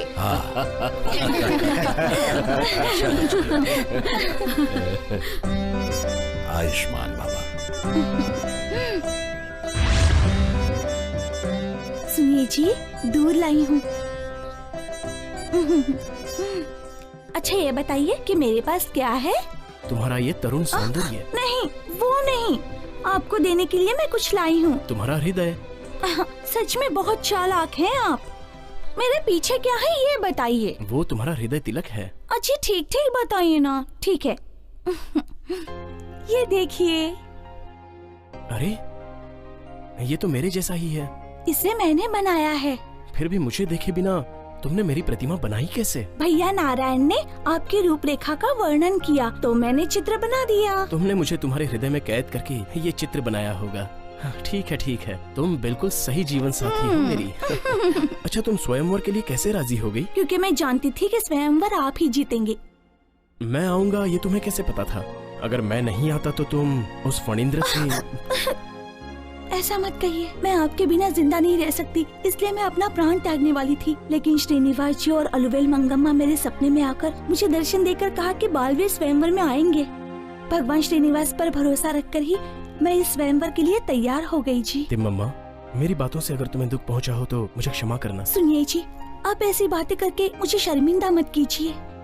मैं आपके लिए कार्यदासी हूँ, करुणा के लिए मंत्री हूँ, भोजन के लिए माता हूँ और रंभा की तरह मैं आपको प्यार करना चाहती हूँ जी। बस बस तिम्मम्मा, इस खुशी के समय में दुख के लिए कोई भी जगह नहीं है।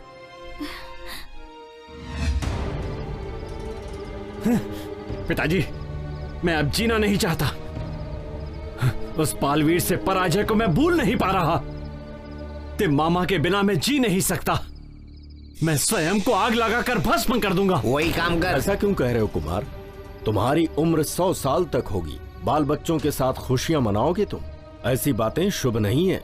मंत्री जी आप ही समझाइए इसे। हाँ युवराज, तिम्मम्मा से विवाह नहीं हुआ तो क्या इस लोक में सुंदरियों की कमी है क्या? नहीं है मंत्री, मेरे मन में तिम्मामा बस चुकी है।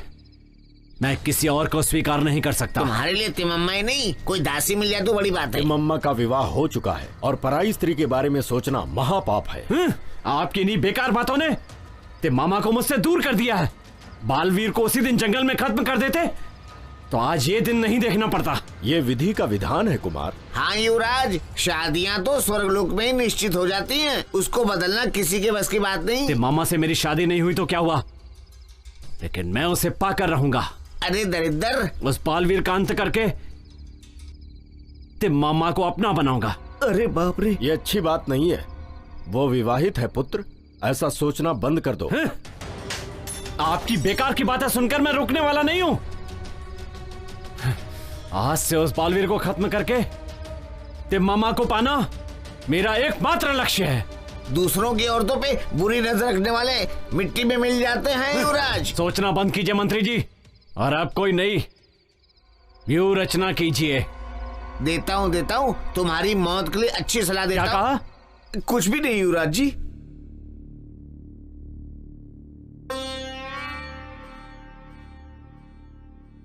मामा जी, मेरा विवाह हुए काफी दिन हो गए हैं। खाने पीने और मनोरंजन के लिए कितने दिन तक ससुराल में रहेंगे? गोटी वेलू में मेरे बड़े पिताजी के लिए फणींद्र उनके बगल में भाला बन गया है। मैं जाकर उसे पाठ सिखाऊंगा, और वैसे भी हमें राजा होने की जिम्मेदारी निभानी है, इसलिए मैं कल ही गोटी वेलू जाना चाहता हूँ। बेटा, तिम्मामा के बिना मैं एक भी दिन नहीं रह सकता हूँ। हमारे पिताजी ही नहीं, हम लोग भी उन्हें एक दिन भी देखे बिना नहीं रह सकते। भैया, ऐसी कौन सी बात है? शादी हो जाने के बाद लड़की का असली घर उसका ससुराल होता है, मायका नहीं भैया। शादी होने के बाद मायके में रहने का मन नहीं कर रहा क्या? दादी माँ, ऐसा मत बोलिए। अपने पति के साथ साथ चलना ही पतिव्रता धर्म का पालन होता है। शादी के बाद सारी पतिव्रताएं अपने पति के साथ ही चलती हैं, और मैं भी यही करना चाहती हूँ। सही कहा ना मैंने दादी माँ? पिताजी, मेरी एक इच्छा है। बोलो बेटी।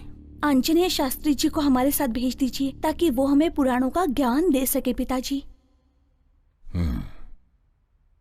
ठीक है बेटी।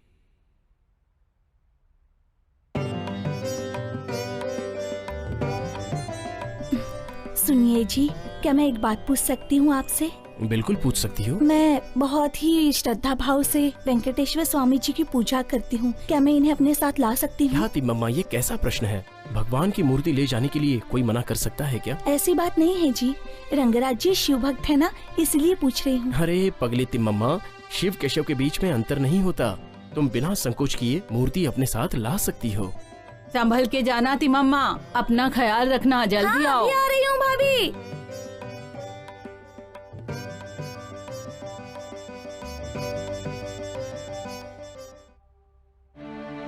बेटा वेंकटराव,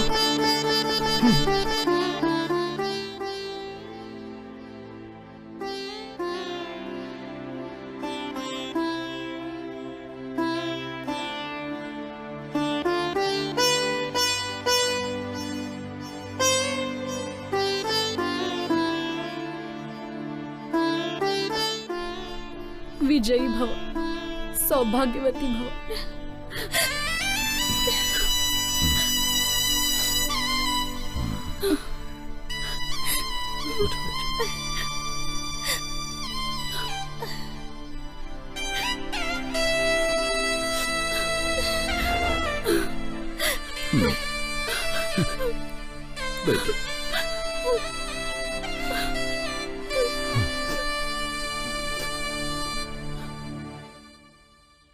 आपके आने का कारण? युवराज, ये लीजिए, विजयनगर से आपके लिए ये संदेश आया है।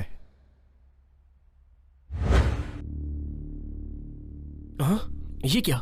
विजयनगर के चक्रवर्तियों के खिलाफ जाने वाला कोई है क्या? मंत्री जी, इसे पढ़कर सुनाइए। अभी पढ़ता हूँ। बाहुमनी सुल्तान फिरोज शाह ने पैदा कामुटी वेगना से हाथ मिलाकर विजयनगर पर हमला करने के लिए सेना के साथ नगर को चारों तरफ से घेर लिया है। हमें ये बात गुप्तचरों से पता चली है। उनसे युद्ध करने के लिए आपको प्रधान सेनापति नियुक्त किया गया है। सभी सामंत राजाओं, संस्थाधीशों, दंड नायकों को आपके आदेशों का पालन करना है, ये आदेश जारी किया गया है। सुबह होने से पहले पेंडुगोंडा पहुंचकर आपको जिम्मेदारी स्वीकार करने की आज्ञा दी गई है। विजयनगर सम्राट। ये क्या है? उस बहामनी सुल्तान से युद्ध है? बालवीर को इतनी बड़ी जिम्मेदारी सौंपे? बड़े पिताजी, चक्रवर्ती जी ने हम पर जो विश्वास रखा है उसे व्यर्थ नहीं होने देंगे। हमें जिम्मेदारी नहीं भूलनी चाहिए। ऐसी बात नहीं है बालवीर, तुम अभी बहुत छोटे हो। सासू माँ जी, आप इन्हें निरुत्साह मत कीजिए। वो अच्छा राज्य है, ऐसे समय में इनके कदम पीछे नहीं हटने चाहिए। ये अपने कार्य में जरूर विजयी होकर लौटेंगे। सोचिएगा मत, आशीर्वाद दे दीजिए।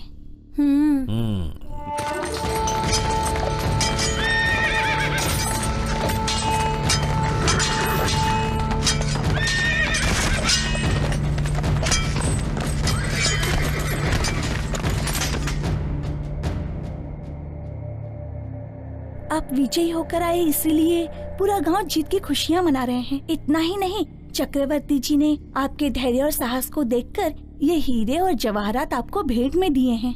फिर भी आप इतने उदास क्यों हैं जी? तिम्मम्मा,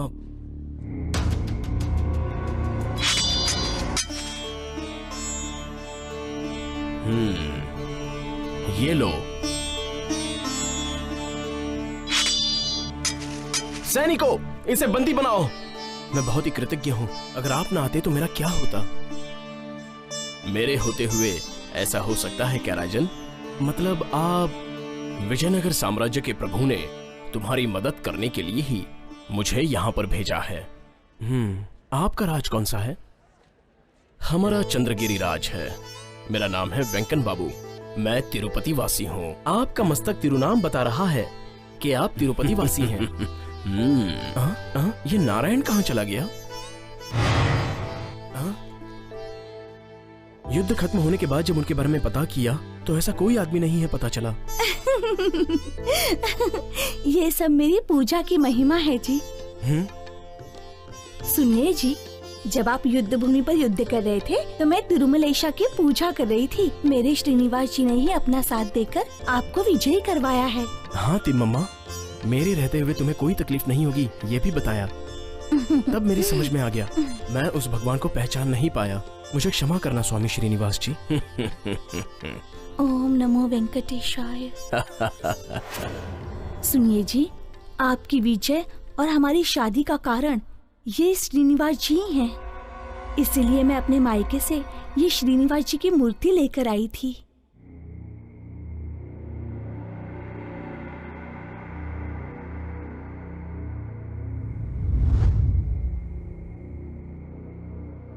सुब्बा रायडू, इधर आओ। जी बहन जी। उपहार है। हाँ ठीक है बहन जी। सुब्बा रायडू, हार लेकर ऐसे ही जा रहे हो? ले जाने के लिए तो दिए ना बहन जी। हार दिया है तो उसकी कीमत है। तुम्हें मेरा एक काम करना होगा। बताइए बहन जी। वो तिम्मामा जिस मूर्ति की पूजा करने वाली है, मैं चाहती हूँ वो मूर्ति तुम कुएं में डाल दो।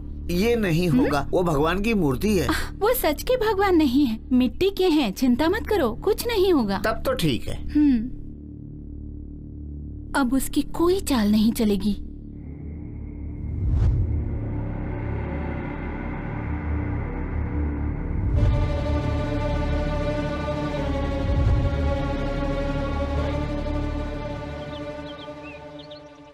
सुब्बाराव जी। बोलिए महाराज। तिम्मम्मा को बुलाइए। जी महाराज।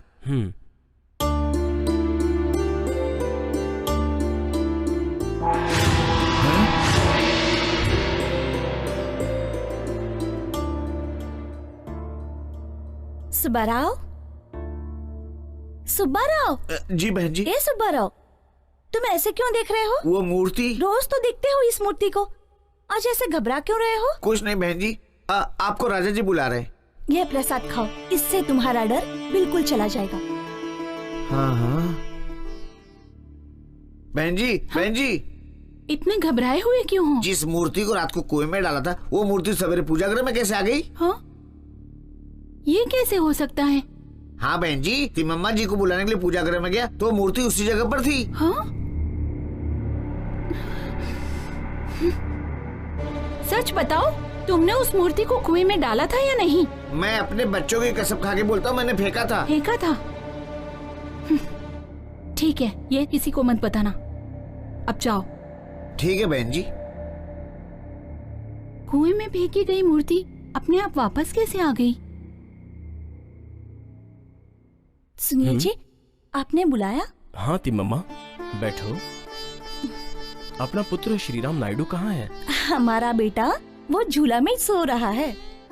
बड़े पिताश्री और चाचा जी को गुजरे हुए 1 साल पूरा हो गया है, तो अब इस घर में हम शुभ कार्य मना सकते हैं, ऐसा ज्योतिष जी ने बताया।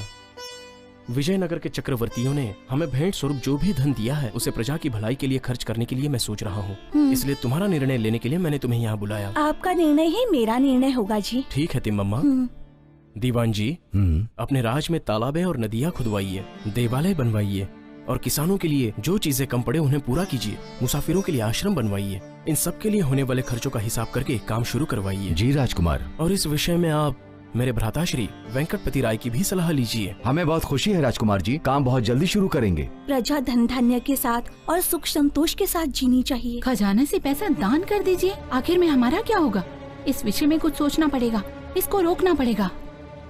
जय हो महाराज। कोकंटी पालिया जी का बेटा कुमार मल्लराव आ रहे हैं। ये बात है तो मैं स्वयं ही स्वागत सत्कार करूंगा। जी महाराज।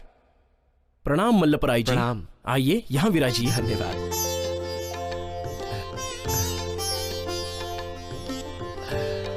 मल्लपराई जी, आपके आने का कारण? आप दोनों लोगों का शौर्य सुनकर अभिनंदन करके भेंट देना चाहता हूँ। मैं गलत समय पर तो नहीं आ गया? ऐसी कोई बात नहीं, आप अच्छे समय पर ही आए हैं।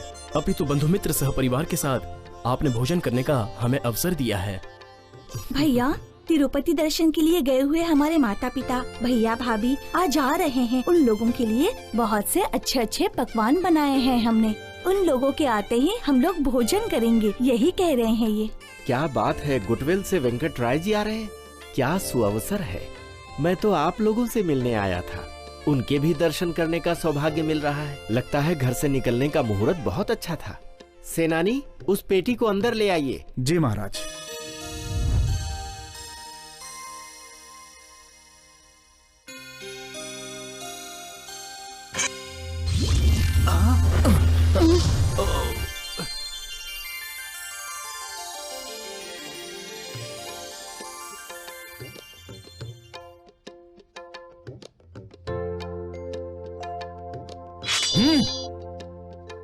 बालवीर, इन्हें हमारे पूर्वजों को सैकड़ों वर्ष पहले एक महायोगी ने भेंट दिया था। ये शस्त्र जहाँ रहते हैं वहाँ पर विजय अवश्यंभावी है, परंतु इन्हें धारण करने का सामर्थ्य हमारे पास नहीं है। इसे मैं यहाँ लाया क्योंकि आप इसके लिए सुयोग्य हैं बालवीर। महाराज, महाभारत में जिस तरह अर्जुन को गांडीव धनुष प्रदान किया गया था, उसी तरह यहाँ दरबार में मल्लभ जी ने आपको शस्त्र भेंट किया है। मुझे अत्यंत प्रसन्नता हो रही है। धर्म ग्रंथों के ज्ञाता शास्त्री जी ने अच्छी तुलना की है। बालवीर, एक बात कहनी है। इस तलवार को प्रयोग में लाने से पहले घर में होने वाले किसी शुभ कार्य में इसे रखना चाहिए, फिर इसका प्रयोग करना चाहिए। अगर ऐसा है तो पूजा गृह में रखकर इसकी पूजा करेंगे।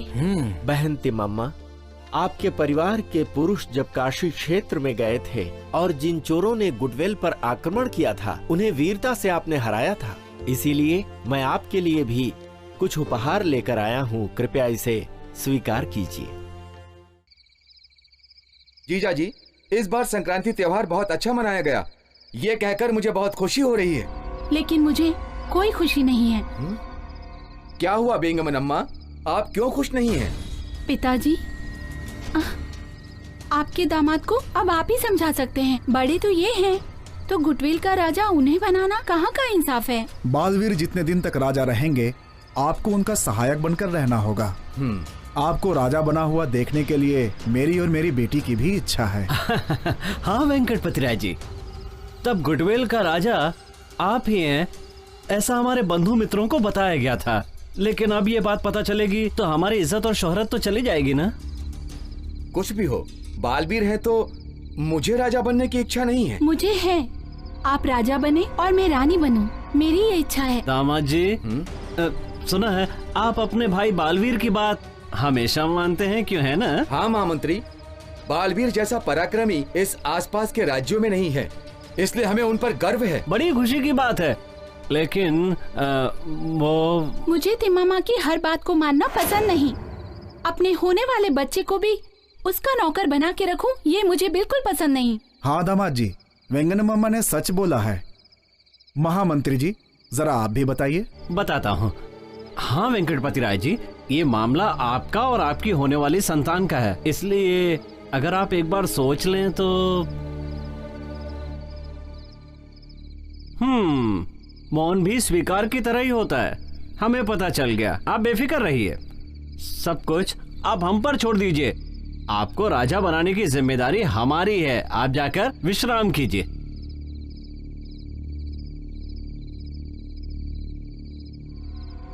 महाराज, पहले हम लोगों को उनके प्यारे लाडले बेटे श्री राम नायडू को रास्ते से हटाना होगा, वरना हमारा लक्ष्य पूरा नहीं होगा।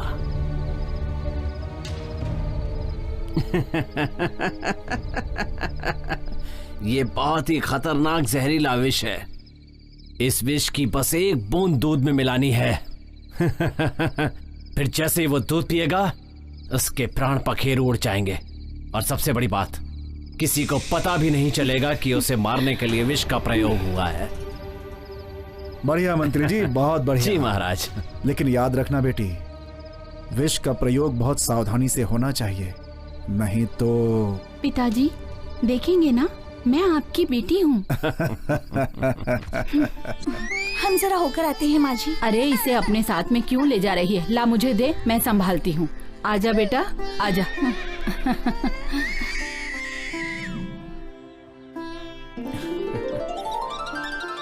सुनिए जी, अगर इस समय हमारा बेटा भी अपने साथ होता तो कितना अच्छा होता ना। अभी भी तुम्हारा मन तुम्हारे लाडले बेटे पर ही अटका है क्या?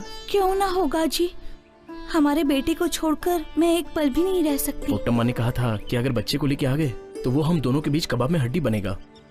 और वैसे भी बच्चों को जंगलों में नहीं घुमाना चाहिए, ऐसा नागन्ना ने बताया।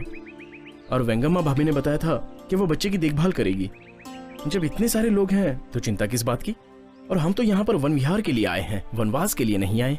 वो बात नहीं है जी। मम्मा जरा वहाँ देखो, पानी का झरना, और यहाँ देखो हिरणों की जोड़ियाँ, पंख फैलाकर नाचने वाले मोर, फूलों से भरी झाड़ियाँ, कितना सुंदर लग रहा है। हाँ हाँ, बिल्कुल सुंदर लग रहा है जी। ऐसा लग रहा है प्रकृति हमें आमंत्रित कर रही है।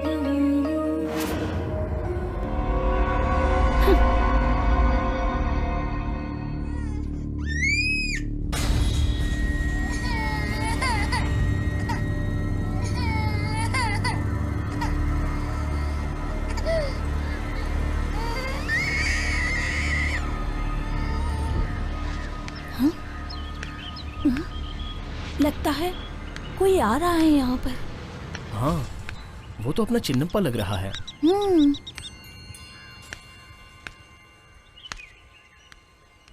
क्या बात है चिन्नप्पा? आपको बड़ी माँ जी ने फौरन किले पर आने के लिए कहा है।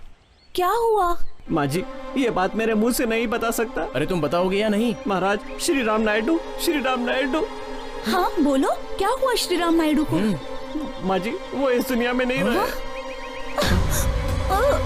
तिम्मम्मा,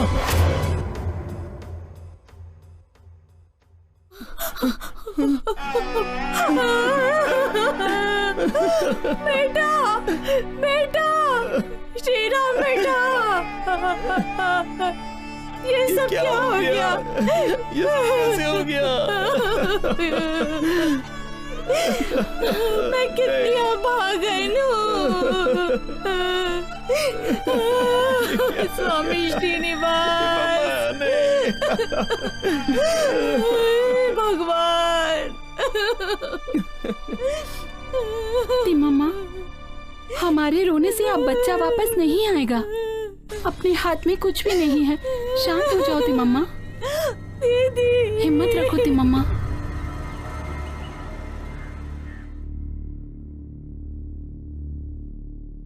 महारानी जी, आपको मिलने के लिए कोई नया आदमी आया है। अंदर बुलाओ उसे। प्रणाम माँ जी। नानचरैया, ठीक तो हो ना? ठीक हूँ माँ जी।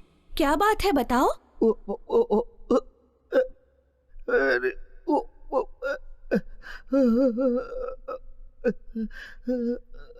तिम्मम्मा, कौन है ये और ऐसे रो क्यों रहे हैं? इसका नाम नानचरैया है। ये हमारे बुक्कापट्टनम के किले पर आकर साड़ियाँ बेचकर जाता है। ए नानचरैया, क्यों रो रहे हो? तुम्हारी साड़ियाँ या पैसे किसी ने चोरी कर लिए हैं क्या? नहीं माँ जी, बुक्कापट्टनम में एक घटना घटी है। बुक्कापट्टनम में? क्या हुआ बोलो?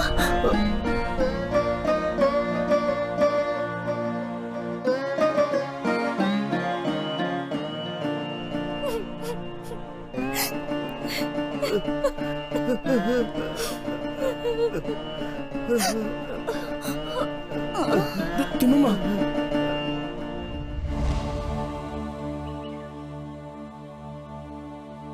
क्या हुआ साले साहब? क्या बताऊं जीजा जी, हमारे पिताजी अपनी मौत की बात आपको नहीं बताने के लिए हमसे वचन लेकर गए। आप यहाँ आएंगे तो आपको भी क्षय रोग पकड़ लेगा, ये उनकी सोच थी। पैदा होने के बाद जीव का मरना जरूरी है, ऐसे ही अपनी मौत से कोई दुखी ना होवे, गीता का उपदेश दिया उन्होंने। पिताजी को दिया हुआ वचन मैं तोड़ नहीं सका, इसीलिए आपको बता नहीं पाया। मुझे क्षमा कर दीजिए। आखिरी वक्त में मैं अपने माँ और पिताजी को नहीं देख पाई, ना ही आशीर्वाद ले पाई। नानचरैया ने आकर ना बताया होता तो मुझे पता ही नहीं चलता भैया। रो मत बहन, हम लोग केवल निमित्त मात्र हैं, रो मत। जीजा जी, आप दोनों तिरुपति जाकर उनके दर्शन करें, पिताजी की यही आखिरी इच्छा थी। ठीक है साले जी।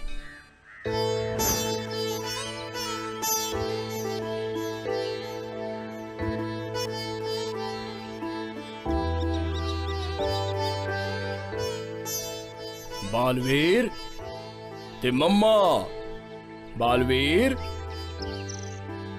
तिम्मम्मा। स्वामी जी, आप? आयुष्मान भव। तिम्मम्मा, जब मैं जंगल में था तब इन्होंने ही मुझे स्वयंवर के बारे में बताया। तलवार और घोड़ा देकर भेजने वाले यही तो महापुरुष हैं। मतलब हमारे प्रत्यक्ष देव यही हैं? पुत्र बालवीर, ये तिम्मम्मा पूर्व जन्म में मेरी अत्यंत प्रिय शिष्या थी, और तो और ये भगवान श्रीनिवास की बहुत बड़ी भक्त हैं। अच्छा, वो कैसे? मैं अब तक समझा नहीं, मुझे समझाइए ना। ये तिम्मम्मा पूर्व जन्म में कुजरी हुरी नाम के एक गरीब ब्राह्मण के घर में पैदा हुई। उन दिनों आचार व्यवहार के हिसाब से इसका बाल विवाह हो गया था, लेकिन कुछ दिनों के बाद ही इसका पति मर गया। ये कोई सुख नहीं भोग पाई, तो कर्म योगिनी बनकर, सन्यासिनी बनकर ये मेरे पास आई थी और मैं ईश्वर वन में तपस्या कर रहा था। मेरी शिष्या बनकर इसने मेरी बहुत सेवा की थी। तत्पश्चात कालिंद्र नाम के एक नीच ने जंगली जानवरों का शिकार करते हुए हमारे प्रांत में आकर हमारा शोषण करके हमारी तपस्या को भंग कर दिया था। इसलिए हमने वो प्रांत छोड़कर तिरुमला आकर हम देवी देवताओं की सेवा करने में व्यस्त हो गए। इस तिम्मम्मा ने अपने अंतिम समय में वापस ईश्वरमला जाकर वहां तपस्या करके वहीं पर अपनी अंतिम सांस छोड़ी। इतना ही नहीं, इसका जो पूर्व जन्म का पति था वो भी तू ही है बेटा, इसलिए इस जन्म में इसका तुमसे विवाह हुआ। और तो और उन दिनों में जो कालिंद्र था वो अभी फणिंद्र है। स्वामी, हमारे गुटीवेलू में आकर हमारे अतिथि सेवाओं को स्वीकार कीजिए। तथास्तु। ठीक है, श्री कालहस्ती जाकर ज्ञान प्रचुर नाम्बा का श्री कालहस्तीश्वर स्वामी का दर्शन करके आइए। ठीक है जय स्वामी भव। जी। ठीक है स्वामी जी।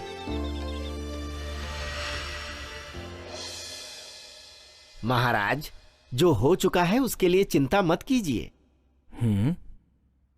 इस जन्म में हमें संतान सुख नहीं मिलेगा क्या? थोड़े ही समय में अपने कुलगुरु आ रहे हैं, क्यों ना हम उन्हीं से पूछ कर देख लें। गुरुजी को हमारा प्रणाम। आइए आसन पे विराजिए। सुखी भव, सुखी भव।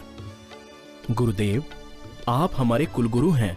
आपने सुंगेरी से वापस आकर हमारे घर को पवित्र किया है, इसलिए हम सब बहुत आनंदित हैं। स्वामी, हमारी एक इच्छा है। 10 वर्ष पहले हमारे 1 वर्षीय पुत्र श्रीराम नायडू की मृत्यु हो गई थी। तत्पश्चात हमें कोई संतान नहीं हुई। भविष्य में हमारे भाग्य में संतान योग है। बालक, चिंता मत करो, आपको संतान योग नहीं है ऐसा किसने कहा?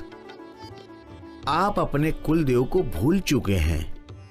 आपके पूर्वज हर बौद्ध पूर्णिमा को गुटविल राज के प्रजाओं से मिलकर शिखर के ऊपर जाकर वहां गड़े खंबे पर ज्योति को जलाकर पूजा करते थे, रात वहीं बिताते थे। यही उनकी परंपरा थी। इस बात को आप पूरी तरह से भूल चुके हैं, इसलिए आपकी जिंदगी में इतना बड़ा दुख आया है। अगली पूर्णिमा बौद्ध पूर्णिमा है और इस दिन आपको एक कार्य करना है। आपकी मन्नतें जरूर पूरी होंगी। अवश्य स्वामी। एक बात याद रखना, इस अखंड पूजा को बिना किसी रुकावट के आपको संपन्न करना होगा। जी अवश्य गुरुदेव, हम दोनों मिलकर उस पूजा को सफल करेंगे। शीघ्र ही संतान की प्राप्ति होगी। अब हम चलते हैं। महाराज, कुमार मल्लप्राय के दिए हुए तलवार को पूजा में रखने का समय आ गया है। ठीक है शास्त्री जी। युवराज जी, आपके लिए प्रसन्नता की बात है। आने वाली बौद्ध पूर्णिमा को बलबीर और तिम्मम्मा दोनों पहाड़ पे जाकर के पूजा करेंगे और वहीं पर रात भी बिताएंगे। वो पूजा कर रहे हैं और रात वहाँ बिता रहे हैं, तो इससे हमें क्या? पिताजी, अपनी बेकार की बातें बंद कीजिए। ये लो। धन्यवाद युवराज जी।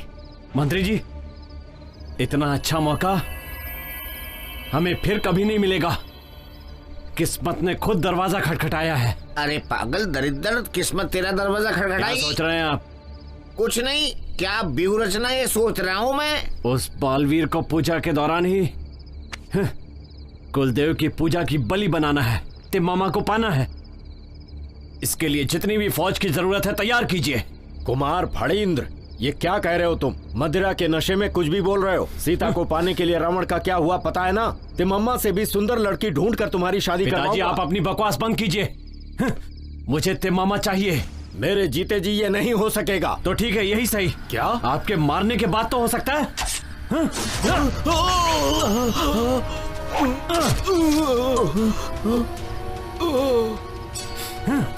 इसको अगर सच बता दूंगा तो मुझे भी मार देगा। कोई है वहां? जी युवराज। इस लाश को ले जाओ। ठीक है युवराज। युवराज? युवराज नहीं, आज से मैं महाराज हूँ। महाराज, हमारे पास बालवीर पर हमला करने के लिए मजबूत सेना नहीं है महाराज। उसके लिए गुर्रम कोंडा नवाब की मदद लेना होगा। मेरी पहचान से उन नवाबों से आपकी पहचान करवा देता हूँ। आप उन लोगों को झूठ मूठ बातें बताकर हमला करने के लिए मदद ले लीजिए। ठीक है, आप बंदोबस्त कीजिए। ठीक है महाराज। बाप रे, बाप रे।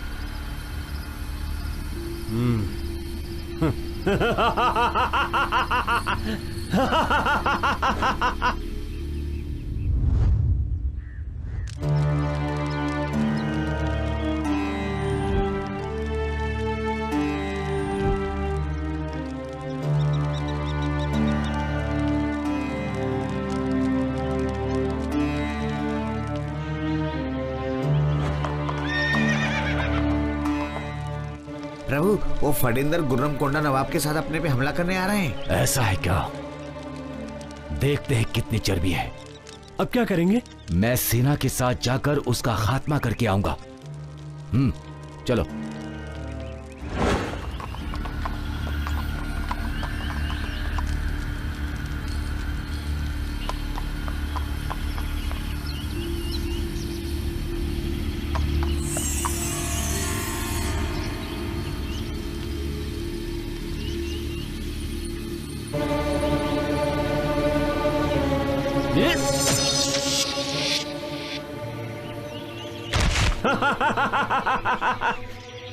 यही हाल तुम्हारे राजा का भी होगा। हाँ?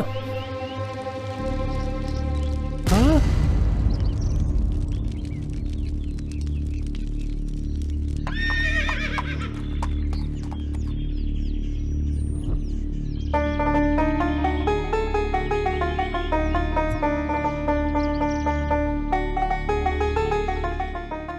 हैदर अली, तुम अपने जीवन में बहुत बड़ी भूल करने जा रहे हो। फणींद्र ने अपने पिता की हत्या करके उनका दोष बालवीर के सर पर मढ़ दिया है।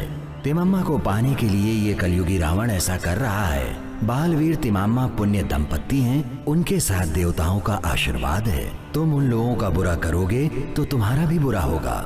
मेरी बात मानकर तुम वापस लौट जाओ।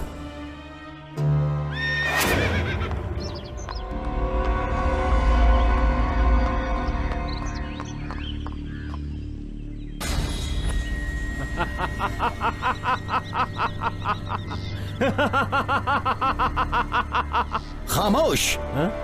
झूठ बोलकर गुर्रम कोंडा से गुडवेल बुलाया।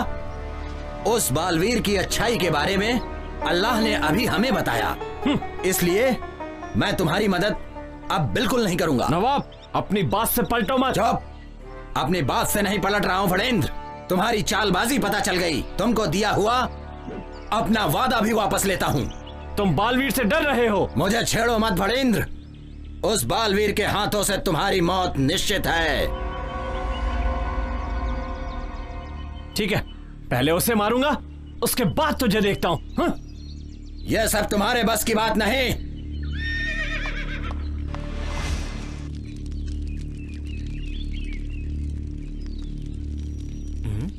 मंत्री जी, क्या बात है? प्रभु, वो फणींद्र गुर्रम कोंडा नवाब की मदद से हम पर हमला करने वाला है। हाँ? इतना ही नहीं, सेनापति मल्लैया वो भी मारे गए हैं। हाँ? और फणींद्र इस पहाड़ी पर पहुंच चुका है। हे भयभीत मानव, हम पूजा में बैठे हैं, तभी हमसे तो युद्ध करने आया है। बालवीर, ये तुम्हारी आखिरी पूजा है। मुंह बंद कर। तू हमारे पैरों के नखों समान भी नहीं है। तो मुकाबला कर। नहीं छोड़ूंगा।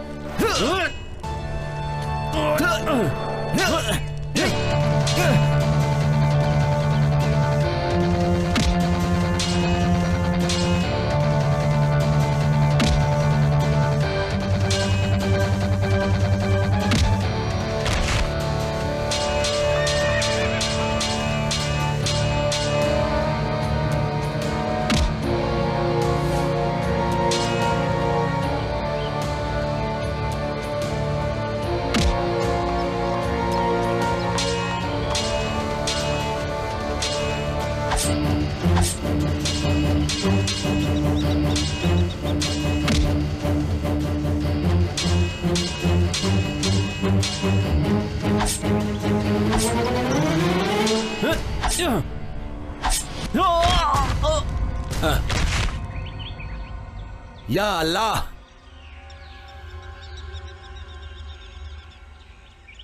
बालवीर, तुम्हारा धैर्य, साहस और वीरता देखकर तुम्हारा गुलाम बन गया मैं।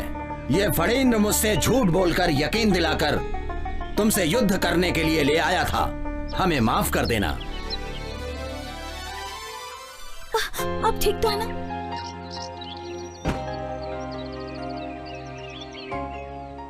बालवीर की जय, बालवीर की जय, बालवीर की जय।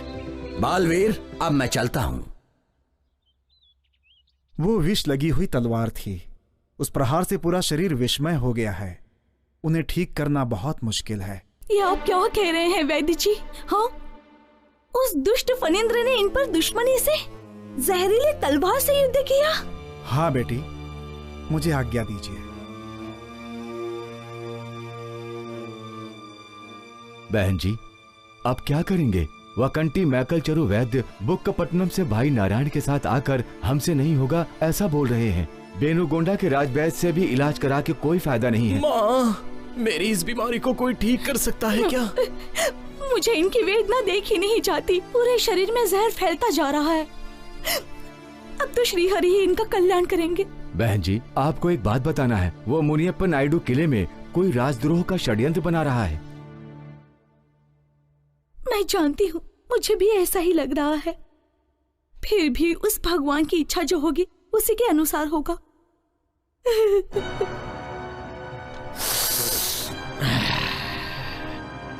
देखो माँ जी, ये फैलने वाली बीमारी है।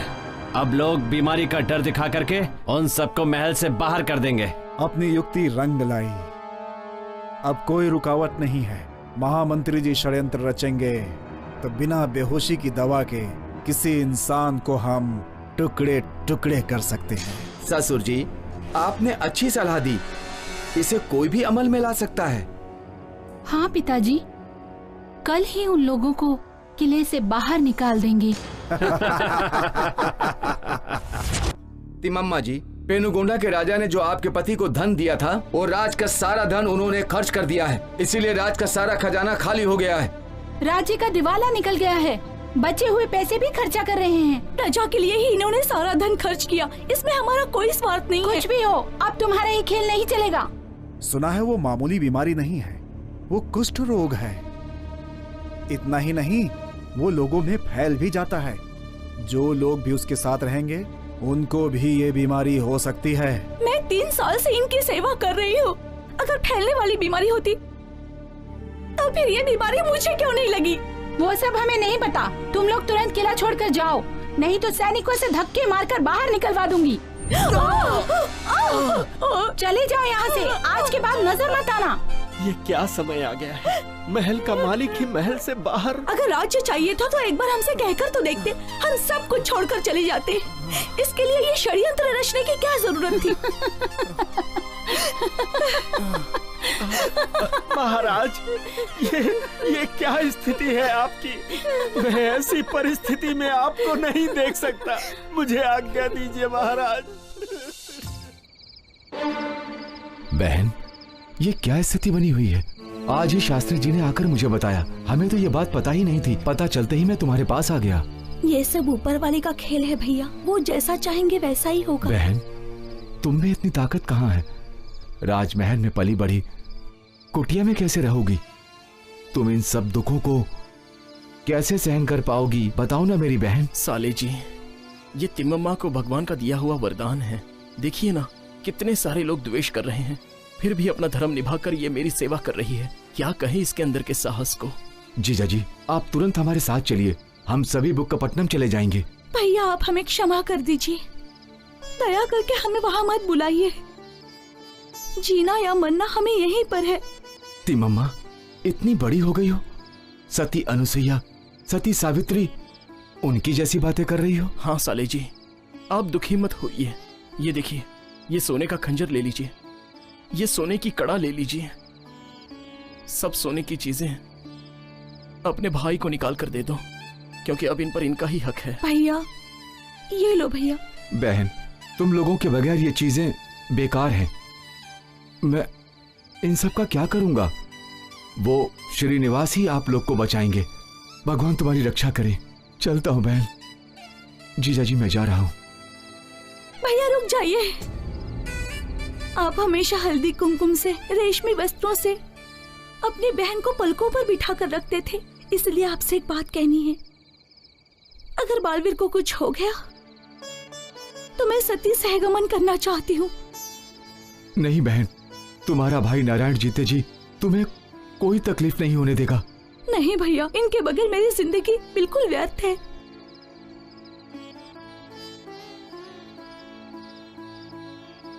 तिम्मम्मा, इस समय मुझे अपने गुरु के दर्शन करने का मन हो रहा है। हाँ जी, मैं भी यही सोच रही हूँ। पुत्री तिम्मम्मा,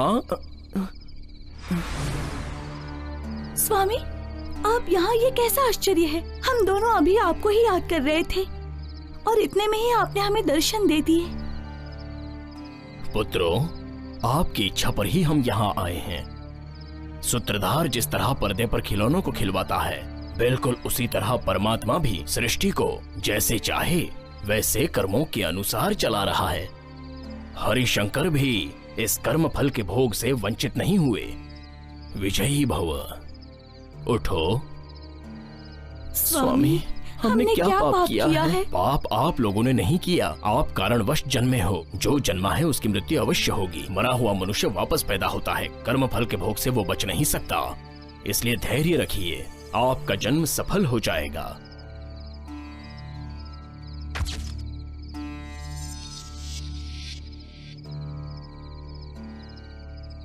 प्राणेश्वरी, पूर्व जन्म के पुण्य फल से ही तुम मेरी अर्धांगिनी बनी। तुम जैसी पतिव्रता के कारण मेरा ये जीवन और मेरा ये जन्म धन्य हो गया। हमारा ये गंगराज वंश चरितार्थ हो जाएगा। 25 वर्षों का अपना सांसारिक जीवन 25 दिनों जैसा बीत गया है। प्राणेश्वरी, मेरी मनोकामना पूरी हो गई और अंतिम समय में गुरुदेव के दर्शन भी हो गए। वो देखो प्राणेश्वरी, मुझे कोई लेने आ रहा है। मुझे उनके साथ जाना होगा प्राणेश्वरी। मम्मा, मम्मा, मुझे क्षमा करना। ये सब क्या हो गया? मेरे साथ अन्याय किया आपने। इस आधी रात को मुझे अकेला छोड़कर चले गए आपने। स्वामी श्रीनिवास, मेरे पति के साथ जाने का मुझे वरदान दीजिए।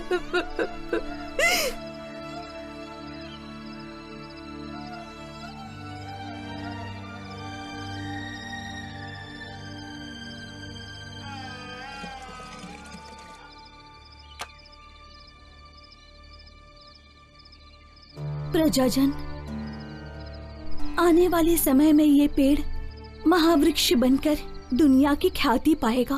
तुम लोगों को हरियाली देकर मेरी याद में ये तिम्मम्मा वटवृक्ष के नाम से जाना जाएगा। तिम्मम्मा, हमें माफ कर दो। तुम्हें तकलीफ देने के बाद हमने भी बहुत भोगा है। हमारी विनती है कि किले में वापस आ जाओ। आप हमारे किले में आकर हमारी सेवा पाकर हमारा उद्धार कीजिए। नहीं वेग्गमनम्मा, मुझे आप पर कोई गुस्सा नहीं है। ये सब तो उसकी लीला है। हमारा काम हमें करने दीजिए। बहन, आपकी महिमा मैं कैसे बताऊं कि हुए पौधे को भी आप हरा कर देती हैं। तीर से घायल हुए पक्षी का घाव ठीक करके उसे उड़ा देती हैं। धूप में तपते इमली के पेड़ को, जो हम सबको छाया प्रदान करता है, उसे अपने श्राप से एक पल में आप जलाकर राख कर देती हैं। ऐसी शक्तियां हैं आप में। बहन, आपकी महिमाओं को मैं पहचान नहीं पाया, मुझे क्षमा कीजिए।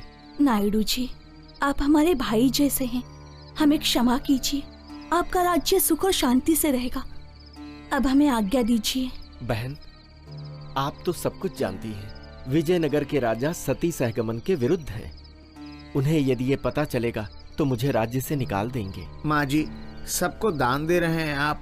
मैं आपका कपड़ा धोने वाला, मुझे कोई दान नहीं देगा। नायडू भैया जी, हाँ? आपके सर की पगड़ी मुझे दे दीजिए।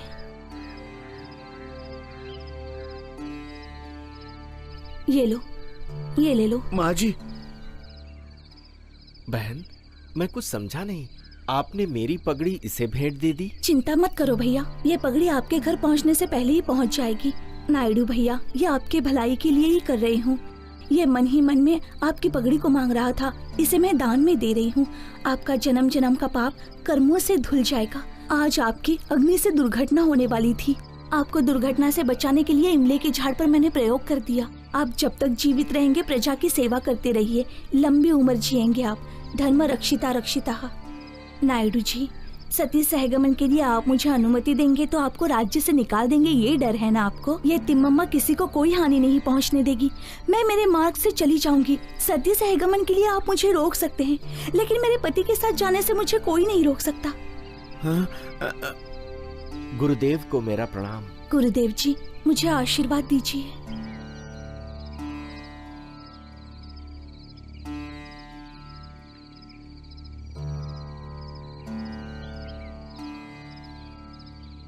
बहन जी उठिए, मुनि जी चले गए हैं, मुहूर्त निकला जा रहा है। माँ जी, तिम्मम्मा, अरे माँ, माँ जी गिर गई। माँ जी गिर गई। तिम्मम्मा को क्या हो गया? क्या हो गया? उठो तिम्मम्मा, ये क्या हो गया? ये कैसे हो गया? ये कैसे गिर गई?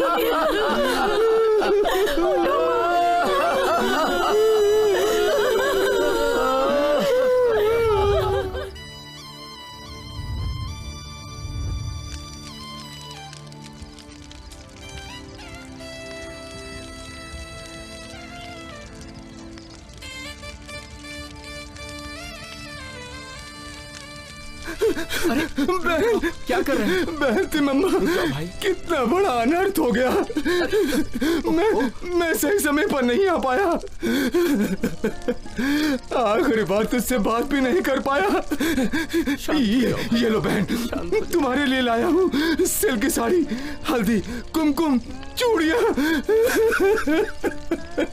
मन पड़ा है मेरी बहन। भैया नारायण, मैं जब तक आपके साथ थी आपने मुझे बहुत ही प्यार दिया। आप जैसा भाई हर एक बहन को मिले, ऐसे ही मेरी इच्छा है। आपने मेरे लिए जो चीजें लाई वो अग्निकुंड में डाल दी आपने। ये सभी चीजें बुक्कापट्टनम में अपने घर पहुंच जाएंगी। आपके जाते ही भाभी में आपको बदलाव नजर आएगा और उस बदलाव में आपको अपनी बहन नजर आएगी। भैया, आप सबका भला हो। बहन